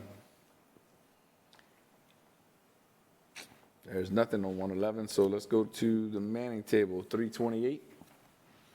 Is that where you have some changes or increases? I did hire a new employee, Okay. which we worked with the parish budget. What it is, it's a civil service position, and there's a minimum hourly rate to a maximum hourly rate. And we adjusted it so we could suffice for that position, but I did hire her for just $10 an hour, so we're showing it for like, what, I think an increase of 20,000 in salaries, but what's going to happen when she stays on probation, I think for a year, and then she gets a big increase, and then after that, it's going to be annual. And the salary line is for everyone in the office, it's not just one person. And then, of course, printing has increased because of the voter registration increase from presidential. You have increase for mail-outs, for postage and shipping of the absentee ballots. Got you. Ms. Toops, the Register of Voters Office and those things, that comes out of the parish general fund, or that is an actual millage? Parish General Fund. Okay. Got you. Okay. So it's already proposed in here, we don't have to offer an amendment? I don't think an amendment's necessary, right? You good? It's in the budget. It's in the budget, okay. They got you what you wanted, there you go. I just Okay. wanted to point, it looks like one person's getting a large raise. That's really not. Yeah, I was noticing that. Okay. I I'll trust take it, though. There you go. Okay. I'm not seeing any questions, any public comment? Okay. Thank you, Ms. Charlene. Thank you. Moving on to the next. Tax Assessor's Office, Lori Toops, you have opening comment. Tax Assessor's Office starts on page 132. And we don't have any employees in the Assessor's Office. Okay. Yeah. I'm not sure if anybody from the Is Assessor's anybody here Office from is the here. Assessor's Office here? So what we're covering here is the maintenance on the software. Okay. And by state statutes, the parish pays these expenses, and then the parish bills out those related expenses to all the tax recipients in the parish. So the parish would pay that expense and then send a bill based on the tax revenue to the city of Scott and the library and those things. So we would get reimbursed all, from everybody except for the portion that truly is for the parish's portion. Okay. Not seeing anybody on 132.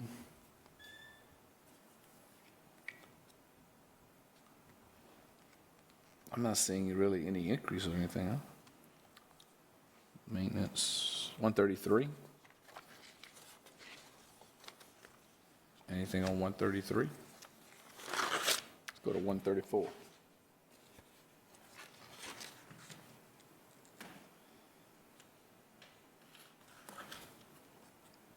$135.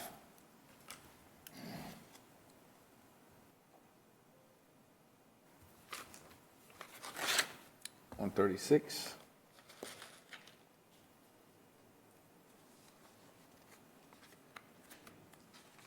Let's go to page 232. Councilman Tabor, you have the floor. I just want to ask Lori, do you have any idea what that number would be when everything's said and done with the turnaround money? Basically, once we, what is? I can get you that for wrap-up. Yeah, get it for wrap. I'm just curious to see, I mean, it's in the budget, but we're not actually paying that. I call that turnaround money because it's, we pay it out and we get it back. It's passed through, and we do keep track. We have a monthly report to make sure everybody's paying us back on time. Yeah, I just, maybe for last year, just to see what the number, give us about what that number would be. Sure. So for wrap-up item, a list of the reimbursements, All right, thank what's you. paid out and reimbursed, yes. Okay, I'm not seeing anything on 232. There's no capital, no manning table. We good? Any public comment? No, sir. Okay. Moving on now to Justice of the Peace and Constables. Ms. Toops. JPs and constable is, we have 18 of those, and that is state mandated expense, and it starts on page 107. I do believe, I saw somebody, oh, yep, there she Ms. is. Barbara. Good Yep. morning. Barbara Broussard, Justice of the Peace, Parish of Lafayette. Okay, Ms. Barbara. All right, we're on page 107. Ms. Barbara, anything that you have changes or everything status quo? No, everything is so on a standstill. We're doing most of our work this year through Zoom? to the computers. Or computer, yeah. We're not having on-site meetings, but we're looking at having some on-site meetings. So all of our reports and our expenses are going to come in differently this year. Like we might have, each person might have one, but I might have 2 or 3, because I'm also the district rep for District 8 for the State Association. So I may be going out of town more for some of the small meetings that we're going to have together. Okay. I'm not seeing anything on 107, no questions or anything. I stated the same because I have no idea what the expenses are going to be. Gotcha. Let's go to the Manning table. If anybody has a question, that's on 327.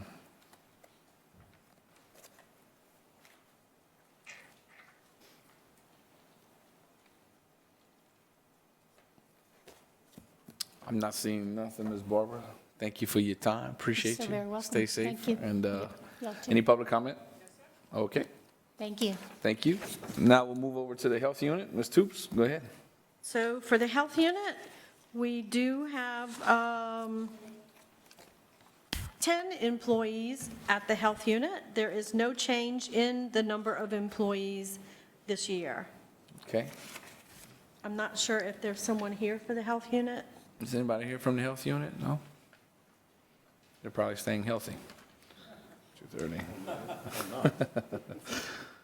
All right, 230. Anybody on page 230? Health unit.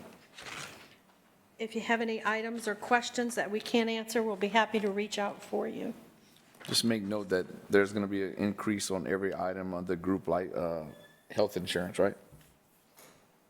Insurance and premiums, we've seen that all day. Yes, sir. Okay. Okay. All right, 231. 231, I guess that'd be top of the page.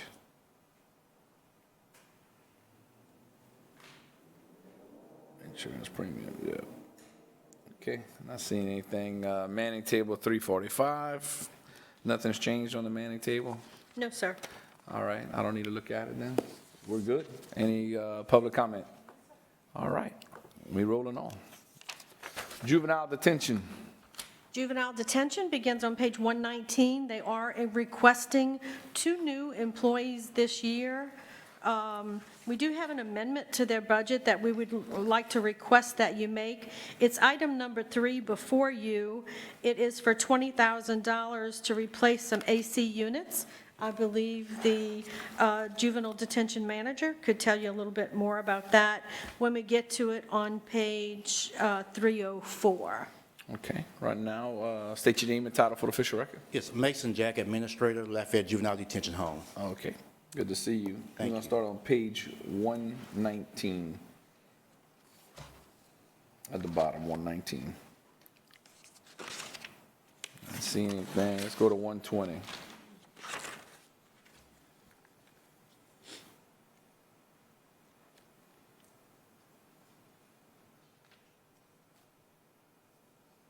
I see we have to have some software support. Huh? Yeah. 265-1255, 57180 software support, 300 in the past, and now we need 6,300. With software, with Yes, one of the things we're looking at doing, because we do everything with paper, is going paperless. or digital. Yes, and we're exploring our options with jail management software to convert everything. Okay. Councilman Carl. And I don't know if this is possible, and I know the warden's already left. Is it possible for the Juvenile Detention Center to use the $750,000 software that we're getting for jail management and juvenile detention just be a component of that? I think, Mr. Carlson, in the past, that option was explored on the previous administrator. I have to talk to my administrative assistant to see where we are with it or what happened in the past. Right. And so can you check on that and reach out to the warden and see if they're evaluating? To my understanding, they haven't selected a software yet. And so, again, it's $6,000, and you've cut expenses across the board. I mean, 10% down, 9% down as a whole. But if we can save $6,000 that we don't have to spend because we're buying this brand new software, can integrate with what the jail's already using. I did ask the Okay. warden to go ahead and explore that, because I believe there may be more money later on in the budget to meet those needs. So she knows that we're looking at that for the JDH. I'm not sure that are gonna be able to make it work. but Yeah, it's just a question I to- did throw that on the table when we were meeting. All right, thank you, Larry. Councilman Gilbo, you have the floor, sir. And just to support what Councilman Carlson has said, I would hope that we would do this across the board in all areas where if we can come together in sharing software or services, whatever it might be, and I have no doubt that the administration is, looking at those kind of things, we ought to be doing it. Yes, sir. There's what I was learning, a whole different set of rules and regulations and things they track as it relates to a juvenile person versus an adult. So I'm just going to throw it out there. While we did ask them to explore it, they weren't optimistic that it would work out, but they would certainly try. And certainly that will probably be the case, but at least I think we need to explore it. It's a mindset. Sometimes we think we've got to work in our own little cubicles when we could be sharing, and that's what we ought to be looking at. But that's my comment, and I have no doubt that we are doing it, but let's make sure that we are doing it. Thanks. Certainly. Thank you.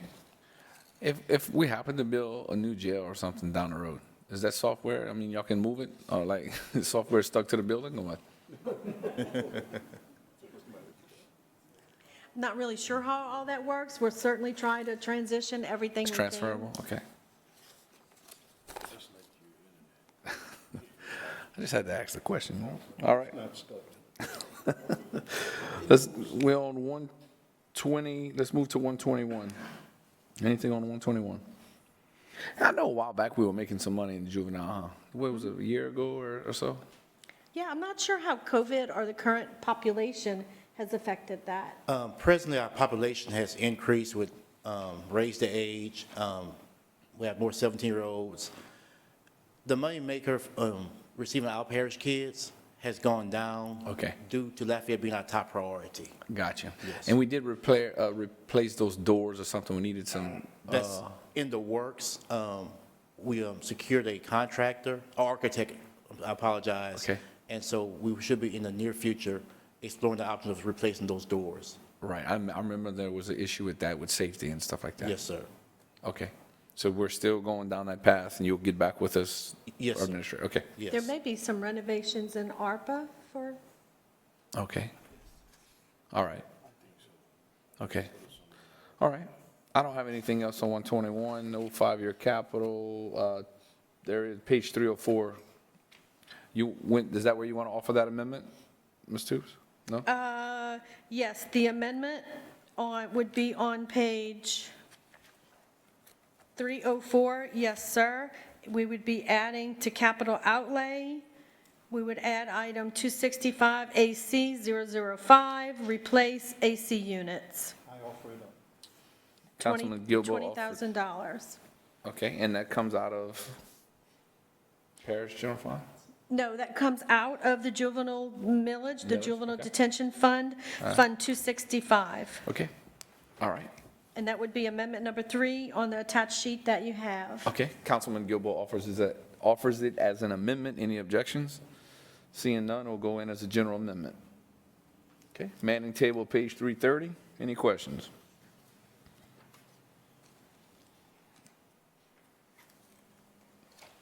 Seeing none. Any public comment? Okay, thank you so much, appreciate it. Yes, thank y'all. Now we're going to go to animal control, Ms. Toops. Animal shelter. Animal shelter is requesting 1 additional person on their manning table. Okay. And I believe we have somebody here for the animal shelter. Actually, we got multiple people here. Awesome. And it begins on page 118. Okay. State your name and title for the official record, introduce yourself, and let us know. My name is Robert Benoit, Chief of Staff, and with me I have Shelley Delahousie, the shelter supervisor. A couple opening comments. As y'all know, our budget is funded by a parish-wide millage. We get no general fund dollars. We have a dramatic reduction in our budget this year from 7.2 million to 2.3, which is attributable to the capital because the new shelter has been funded and open. We do have a $97,000 reduction on the O&M side for our budget, which we're proud to be able to open a state-of-the-art facility twice as big as the last one and still reduce our budget. Our live outcomes are still over 90% as they were last year. We're very proud of that. I have some handouts that Shelley's going to give you in a little while with some numbers that shows about our live outcome and stray intake. The vast majority of our animals come from within the city of Lafayette. About 1,500 stray animals come within the city, and about 600 come from the parish. Having said that, we'll be happy to answer any questions you have with respect to our budget. Okay, thank you so much. Ms. Shelley, I want to thank you for your team that went out and caught some pigs in my district. Yeah, we're still trying to catch those pigs, Kevin. You still trying to catch them? Yeah, pigs are fast. Oh, wow. They're really hard to catch, so we set traps. So we're going to try that route now. Man, I mean, y'all picked up 5 pigs. We picked up 14. Oh, 14. Yeah. Cow and they'll catch pigs. The 4-H handles that stuff. This right here, I don't think we want to be catching them and giving them a 4-H. I don't think that'll probably work too good. But thank you for all that you're doing. And there'll be a lot of cracklings for sure. Boucherie. Yeah. Did we find out where they're coming from? Yes. I mean, the guy doesn't want to claim it's his, but yeah. So what do we do with that? Do you bring them to the new animal shelter? We have a pig shelter? We don't have a pig shelter, but we have a barn in the back that we keep them. And then after 10 days, we send them to the sale barn. We put them up for adoption, whatever. Yeah, bring them to Kirk Martin? Let me know. Is that considered the sale barn? Yes? The sale barn, yeah. Yes. Wow. So he doesn't it's want to meat claim them because of the liability? Or The citation that he the would get. citation he would receive? Wow. So y'all caught 14 and you still have how many out? Like 8.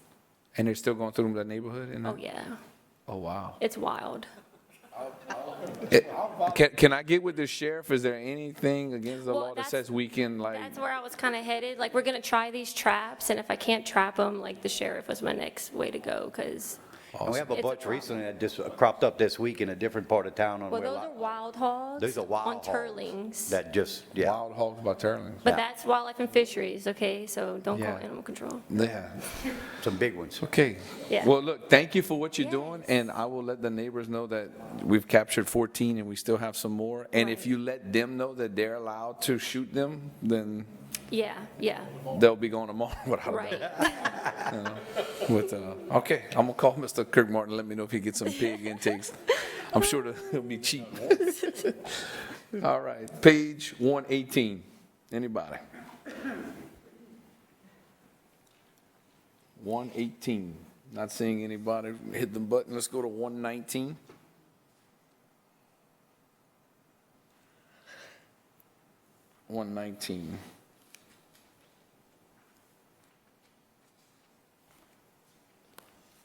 The increases that you do have, I mean, janitorial supply or the HVAC, I mean, that's all regular stuff that you. Yeah, that's because of the new system that we have, because we have 100% outside fresh air coming in. I got you. So we have a ton of filters, and they're very expensive to maintain and replace. Gotcha. So that's what's attributable to that, as well as our grounds maintenance. Gotcha. I don't see nobody raising any questions on 119. I'm good with that. Let's go to the manning table. Is there any changes? That's where the amendment needs to come in?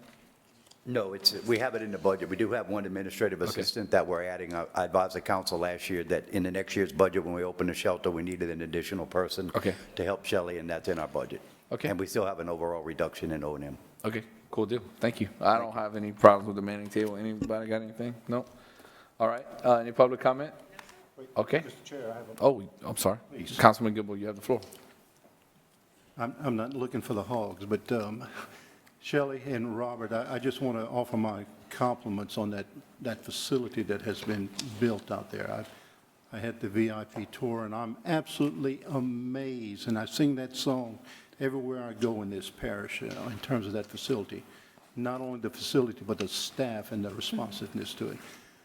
I don't have a hog problem, but I do have a cat problem, and I'm not going to go there. Boudreaux Jr., huh? But anyway, and the reason I'm bringing it up, and again, it's what I said earlier in terms of the staff, the responsiveness of working with Shelley.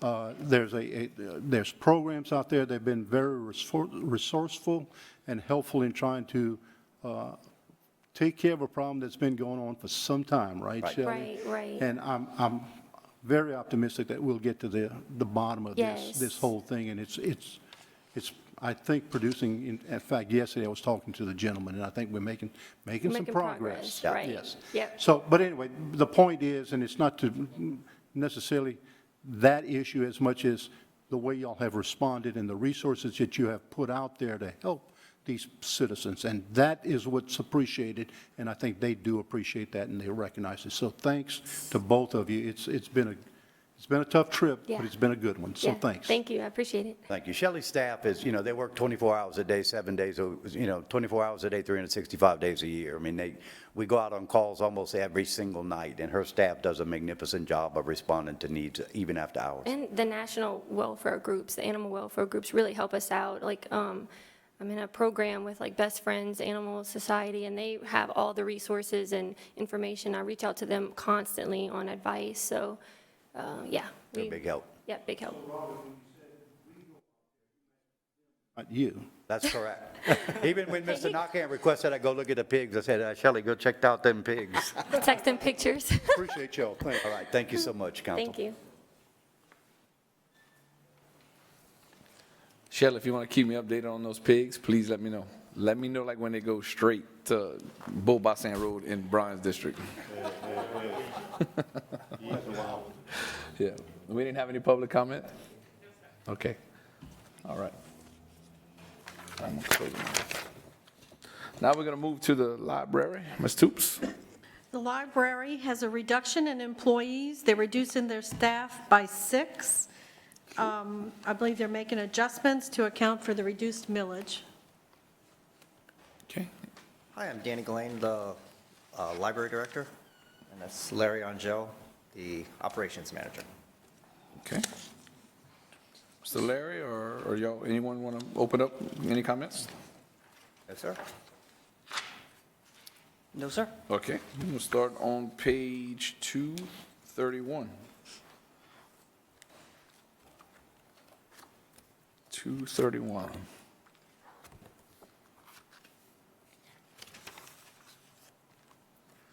Okay.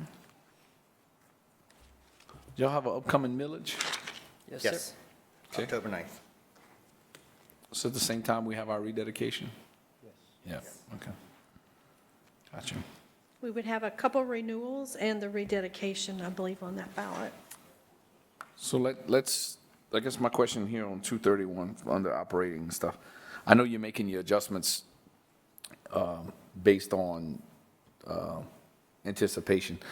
What happens, talk to me publicly and for the public, if they do not renew this millage? What are we looking at? Are we looking at shutting down a library? Are we looking at more layoff? I mean, because it's not a new tax, it's a renewable tax, but can you explain to the public and us in the media, the renewal covers what? Operations of all libraries? It covers about 39% of our operations budget, and we are going out early, so we get another shot at it if it fails. Okay. And we're actually at the Monday board meeting for the Library Board of Control. We'll be discussing what our options are should this tax fail in terms of cutting services. We could not operate all 9 buildings if we lost this tax. So we will be discussing that at a Monday public meeting with our Board of Control to talk about our options and get it out there publicly. In previous meetings I had with you all, there was always money that we were setting aside for a library in AB's district. I was told in those meetings, if this renewal doesn't happen, a lot of that money that's set aside that would have been for North Lafayette Library, that you would have to probably use some of that money just to stay afloat if this renewal millage were to fail. Probably. That's one of the other things we're going to discuss publicly Monday is what our options are for this building. If the renewal fails, the conversation changes dramatically. I think that's what the public needs to understand. The library has been good stewards of working with other departments, rededicating. We've rededicated. We've pulled money from libraries to rededicate, and I understand that on the front end, it looked like the library was just storing all of this money, sitting with gobs of money. But you actually, in your defense, you've went out years and years ago and met with municipalities and had a vision and a plan, and the taxpayers supported it. It just looked like y'all were sitting on a bunch of money, but reality is by the time you acquire the land, by the time you get with the architects, by the time you do infrastructure and you start building, it just takes a long time to get to that point. And you guys have been generous and have come out publicly and supported some of the rededication. Y'all have given up quite a bit.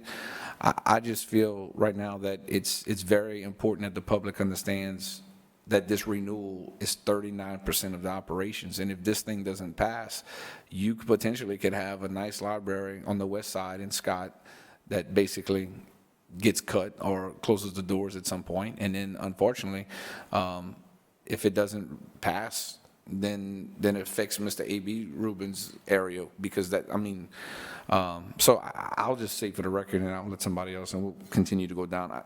I'm in support of the renewal, and I think the public needs to understand just how important it is. You know, there's been a lot of scrutiny and all kind of things in the past that, you know, the library has gotten hit for, but I think you guys are on the right track, and obviously you're doing the right thing by cutting down personnel and trying to save as much as you can, because you don't know what the future holds. But I would hope that the parish of Lafayette strongly considers renewing this millage. It is not a new tax, it is an operational renewal, and it's very vital to our community that we have these libraries. With that being said, I'll turn it over to Councilman Rubin. How you guys doing today? Pretty good. Okay, so even if the millage, the renewal passes, are we looking any better, or are we still kind of sort of in a hole? Kind of sort of in the hole. Because didn't we cancel a millage a while back or something like So that? the budget before you anticipates that the current millages will still stay in existence. It is authorized through next year, so we do have the ability to collect it to fund this current budget. But a few years ago, they were operating off of 3 millages. Now they are operating off of 2 millages. The election in October is to renew one of those 2. It's not to add back that 3rd millage. So we will be collecting that millage this year to fund the budget that you're looking at, but 2 years down the line, that if that millage is not renewed, that money would no longer come in. So then you would have another decrease in library funding to address at that time. Okay, so with 2 millages, the 2 millages that we're That going to see they're is, let's say using it's right now. passed. Yes, sir. Okay, so it passes. Could I build a library and fund it? Well, with O&Ms? You'll need to talk to the library director and what the board's plans are Gotta for the have capital. future of the library, but they're no longer funded at the level that they were funded before, that was producing that excess fund balance. We have the money in capital to build a library. We do not have the money in operations to operate that library. So we are discussing 2 items publicly at the Monday board meeting. One of them is, what do we do if the millage fails? Which is what Mr. Nakhan asked. Well, we're not going to say it's going to fail. We're going to say it's passing. And the other discussion is, what are all of our options? Put everything on the table. What are our options to make changes to current services or current access where we have libraries in order to operate the library in your district? So we are going to be publicly discussing that moving forward. We have been looking at it. We've been trying to cut our existing budget, our existing operating expenses with that in mind. All right, so I'm working on it. you're telling me that 3rd millage would be right on time, huh? Oh, yes. That was before my time, though.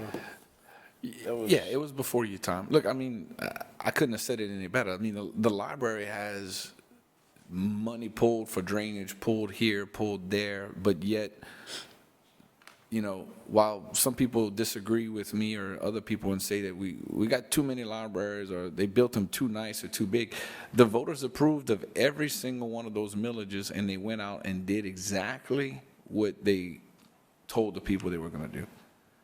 And as long as I was on the council, the library was the healthiest. They never had to worry about anything. Now we've gotten to the point that, yeah, it's important. If that other millage was in place, you'd probably have that library in North Lafayette, you know? So it's unfortunate, but we have to pull together and let the public know that it's very important that the renewal gets passed. And even if the renewal gets passed, it still doesn't mean that we're going to be able to do the other library, you know? So, I mean, unfortunately, we've stripped it down, and then potentially you might have to go back to the public and ask for more because you basically have, you know, doing it all the way down. Millage. Absolutely. So, I mean, I'm in favor of the renewal. It's important. 39% of the operations, I mean, think about it. I mean, that's huge, you know? And all of us have a new library in our districts, so to speak, you know? I know. No, we don't. Well, I do, but. You do. Yeah.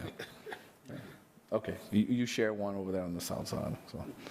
All right, Councilman Carlson. Thank you, Mr. Chair. And I guess this would be a question for you, Lori. I'm sure you'll point me to a page in the budget book because that's what you always do. But out of this proposed budget for the library, how much or what dollar amount is coming out of fund balance to fund this year's expenses? So yes, sir, you're exactly right. I would point you to a page in the budget book, and that would be page, let's see, what's your fund number? 263. 263, so that would be page 53, the third line from the top. So with this budget, they are using $1.3 million of their fund balance, and if everything is passed as approved, they will end the year with about $7.7 million in remaining fund balance. Okay. Just 1 second. I think the last library cost $7 million to build. That's capital, that's operating, you would have $7 million. No, this would include any approved capital that's outstanding and everything. So this would be excess available fund balance at the end of the year, not removing any capital projects, leaving everything in place. That's if it passes. Doesn't matter if it passes or not, You still gonna have $7 million? because we still have the ability to levy and collect. What matters is whether you levy the tax, because we have a voter approval to go through next year to collect the tax. Okay, So we're good for this next year. okay. So I will say this. One, thank you for your work to reduce this, I want to say deficit. I guess it's a deficit, pulling out of your fund balance to fund this. I know last year when we had these conversations about the library, we're close to 1.8, 1.9 million. And so that's, you know, certainly a reduction. I've said before, and I agree with what Councilman Nakhan said, I fully support this renewal. I'll be contacting you shortly because I've gotten with the mayors of Broussard and Youngsville to go speak at their city council meetings, just recommunicating to those civic leaders how important this renewal is. I have all the confidence that it's going to pass. I don't see why it wouldn't. But with that said, I still think it's important to look at, you know, running a $1.3 million a year deficit given the current fund balance, and that's not touching the money that was set aside by prior councils for an additional library, which, to my best recollection, your predecessor made statements that it was not in the plans of the library to extend there, wasn't sure that it was needed, and the thought was that if it was built there, that it would substantially reduce the amount of traffic at the downtown branch. So I think there are conversations that need to be had about what that library looks like. Does it need to be a full $7 million library? How do we best serve the needs of the community without hurting other branches of the library, that sort of thing. With all those conversations aside, you're still looking at, based on my math, at about 5 3/4 a year, not even 6 years worth of, so we've reduce the amount of, or increase the amount of time that our fund balance will allow the libraries to be sustainable. But I think we do need to continue to look at cost-saving measures, whether it's capital expenditures on new libraries or whether it's operations and staffing needs to ensure that, you know, maintaining the 2 millages that we have, and we've talked about this, I think is going to happen. I don't know how likely at this point, I don't know, I've been advocating for the renewal, so I don't know, but I don't know how likely the voters are going to be to go and approve a 3rd millage to support those libraries. So I think the plan has to be from you guys, and I would task you guys with looking at this and saying, how do we get as close to zero fund balance, or how do we stretch out that fund balance as long as possible to hopefully see property taxes increase? Right? We talked about this, getting that 1 millage that was not at the maximum rate approved by voters up to that maximum. That should bring in $300,000 or $400,000 additionally per year. I think we've got to continue to work with that. And look, we've got a little more time than we did last year. Last year it was budgeted, we expected about 4 years. Now we're at almost 6. But I think we need to continue to work in that direction to show the voters that we're doing everything we can with the money that they have approved, and hopefully we'll renew and start to work in that direction without the plan that we would have a 3rd millage.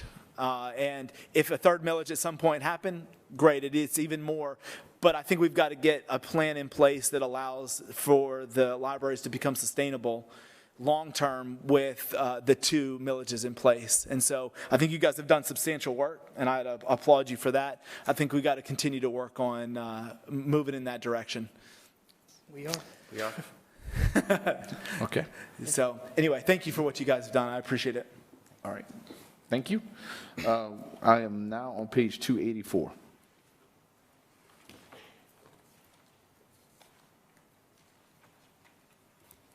Five-year capital, 284.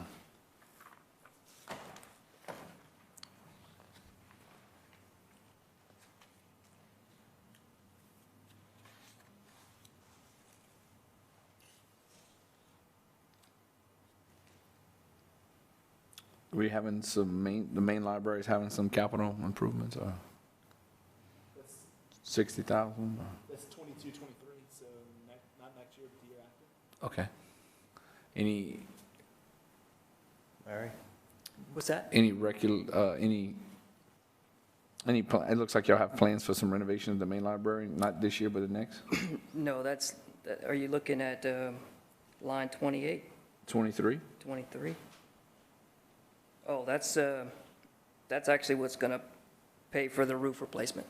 Okay, Yes, gotcha. sir. That's the roof replacement? Yes, Okay. sir. All right.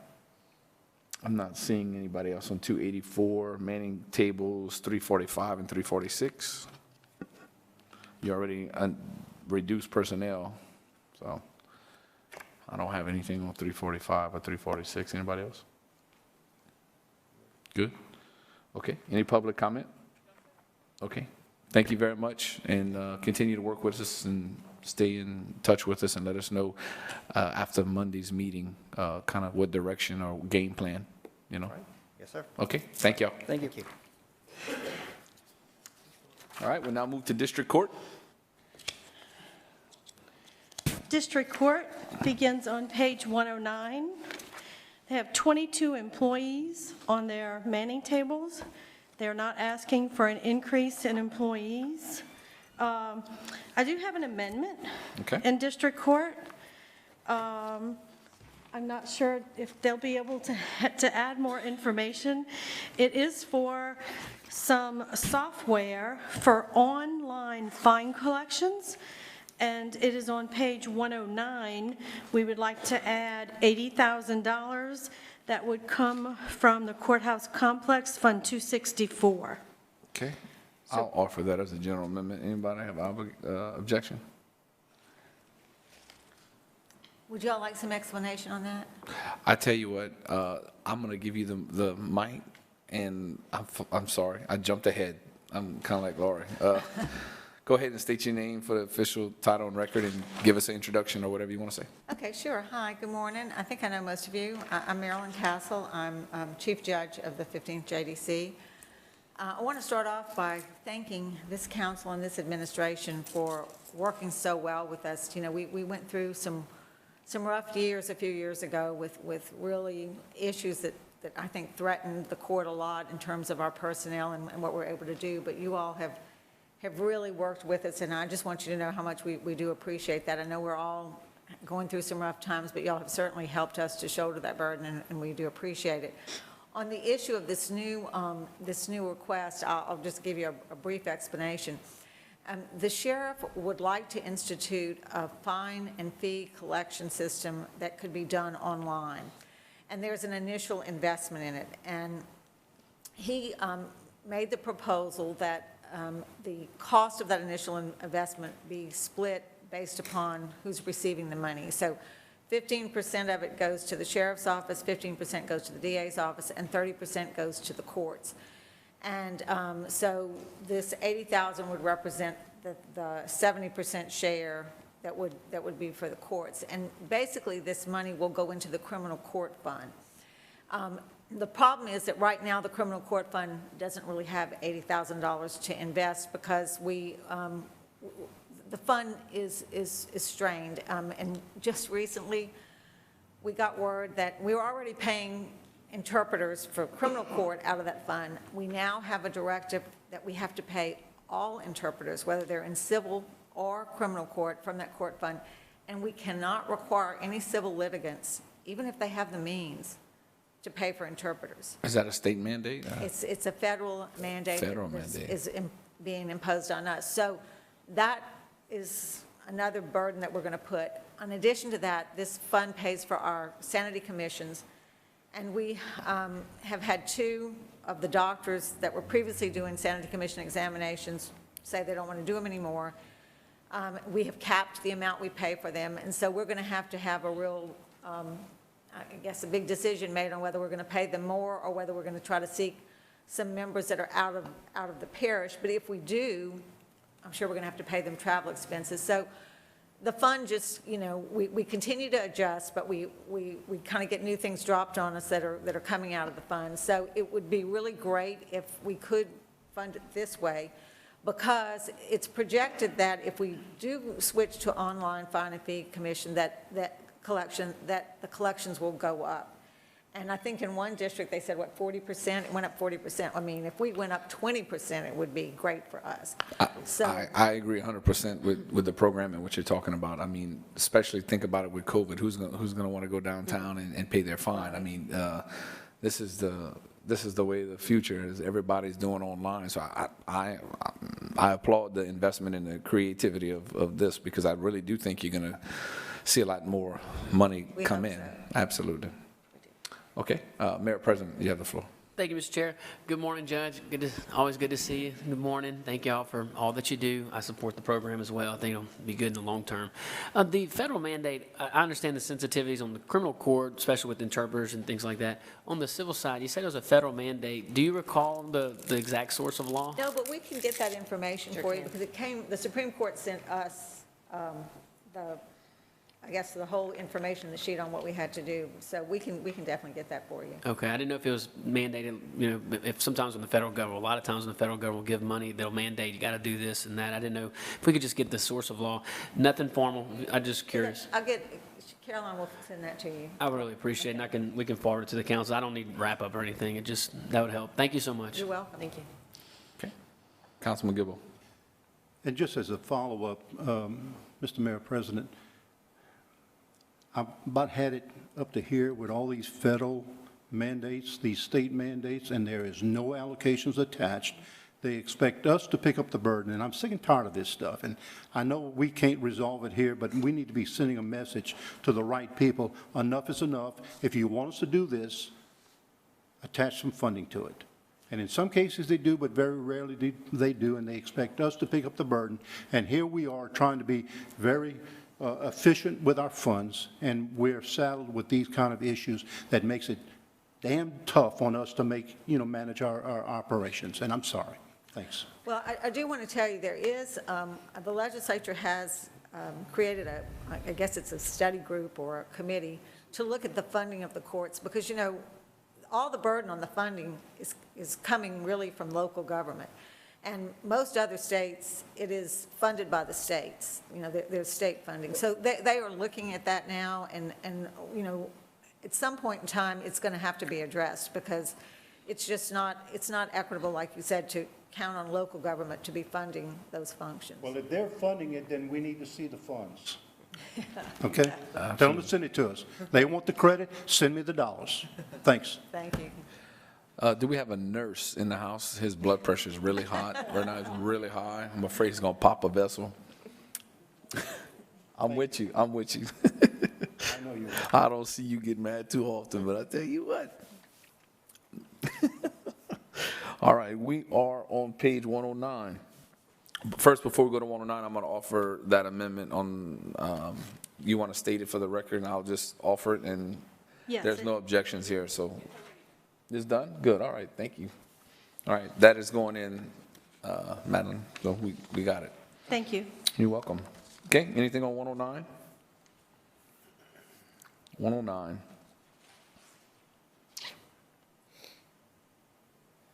Okay, I'm not seeing anything. Let's go to 110.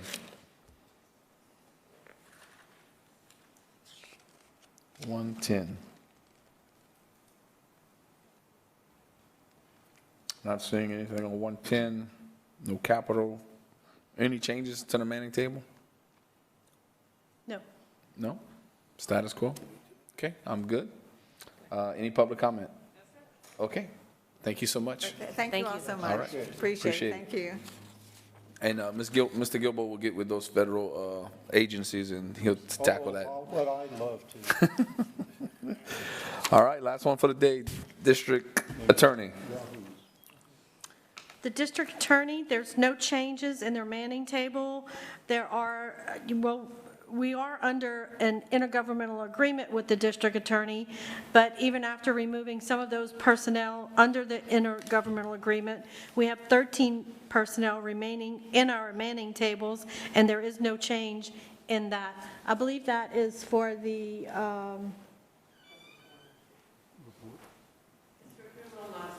criminal non-support. So those people remain on our Manning table. The rest are paid for through the intergovernmental agreement with the district attorney.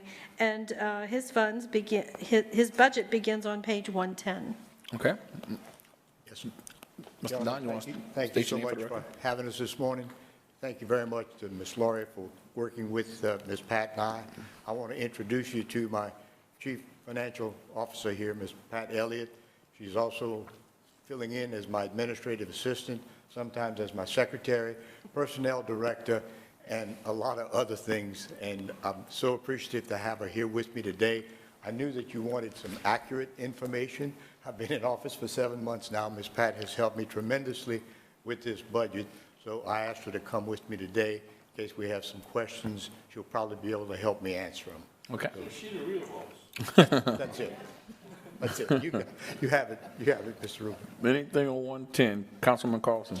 Thank you, Mr. Chair. So I'm looking at line 105, 1138, 76198-0. What is that? I know it says mandated expenses, but I don't know what the abbreviations before it are, and I don't know what the mandated expenses are. I'm sorry, could you repeat that account number? 105, 1138, 76198, DA mandated expense. That's the line item that we created to pay for this intergovernmental agreement that we entered into when we kind of entered into this settlement with the previous DA. I believe the agreement seems to work. Absolutely. And so that's the, instead of using like a contractual services, that's the that's how we're paying for that intergovernmental agreement. Got you. Okay. Okay. Anything else on 110? Top of the page, seeing none. Manning table, do we even need to look at it? Everything stays the same? Should be. That's all our criminal non-support, which is 100% reimbursed by the state. Okay. All right. I don't have any public comment? No, sir. Simple. Made it easy for me. I really appreciate it. Not a Run problem. out of here. There you go. If you can hold it for me, I need to ask you something on a personal level after this, Rick. Absolutely. Okay.